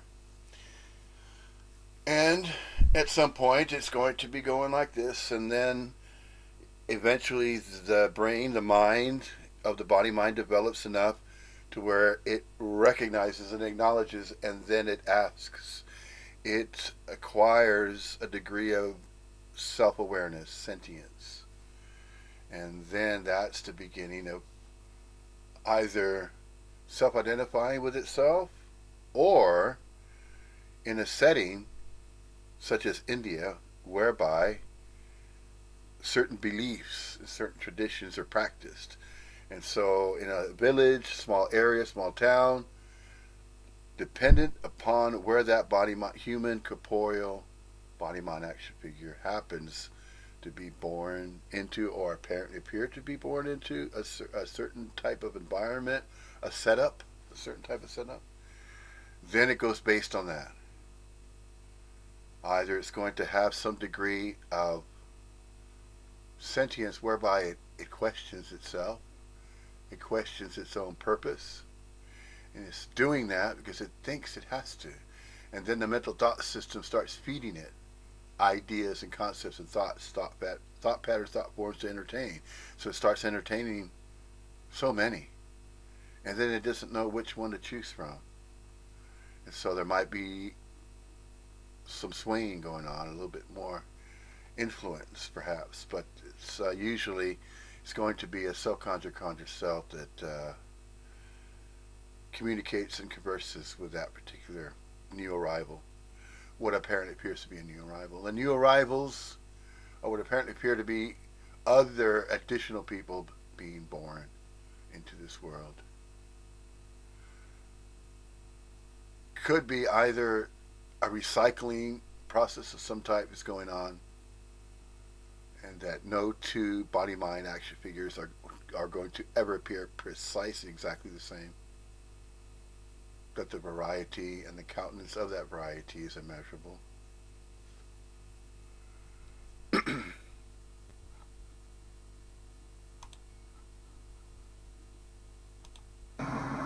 Yeah, you will, and maybe that you'll lose interest in it.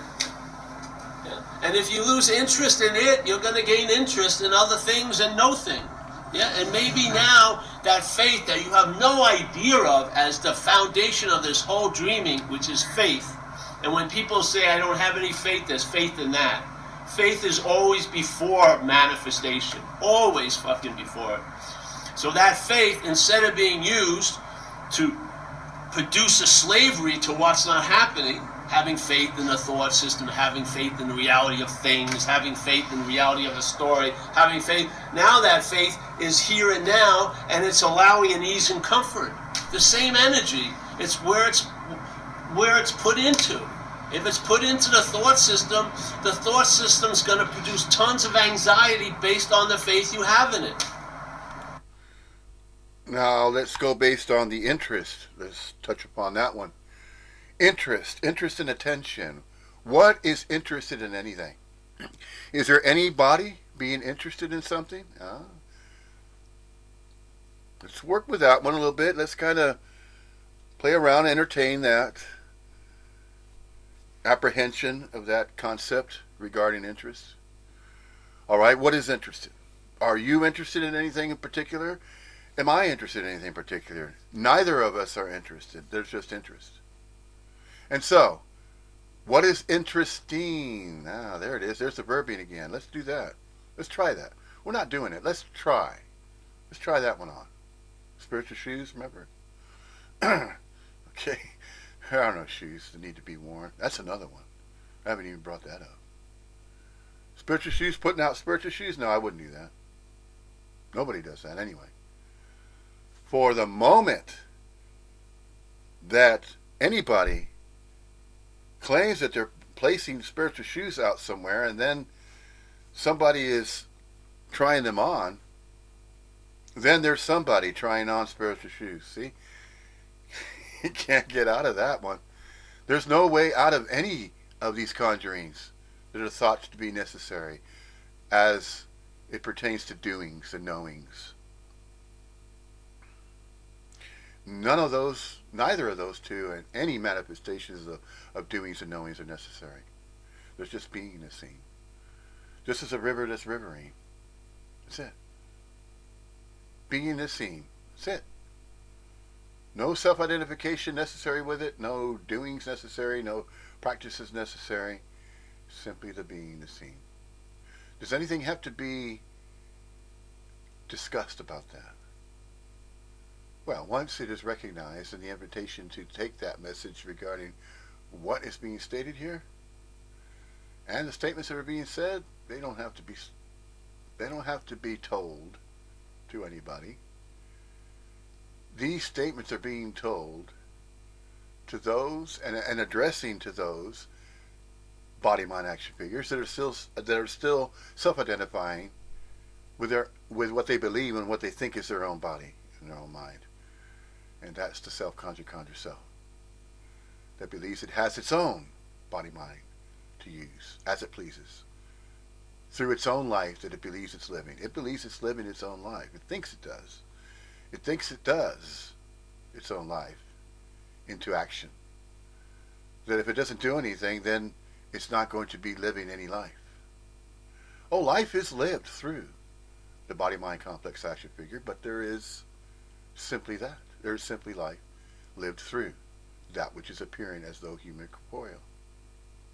But it is both. It is not particularly and specifically and exclusively that particular way.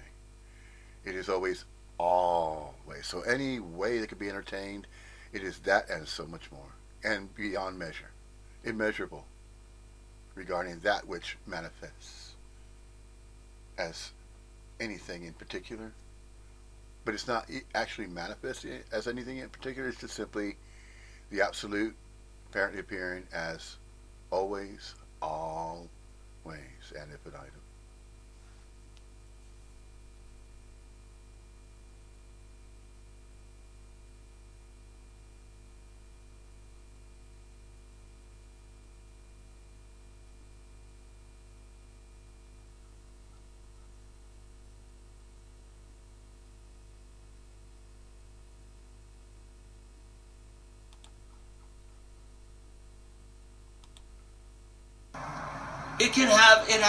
You can have so much faith that next week it can ruin your day today, which is totally mind-boggling. No Labrador today is having their day ruined by next week. None. They're having more fucking fun than we are. And we're cleaning up their shit. It's amazing thinking, oh man, we're not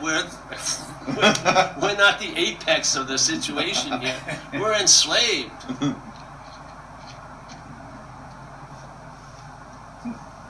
And then wanting to get unslaved is part of the slavery. Because you want to try to be free as what you're not, which it loves. It'll give you so much rope to hang yourself because you've already been hung.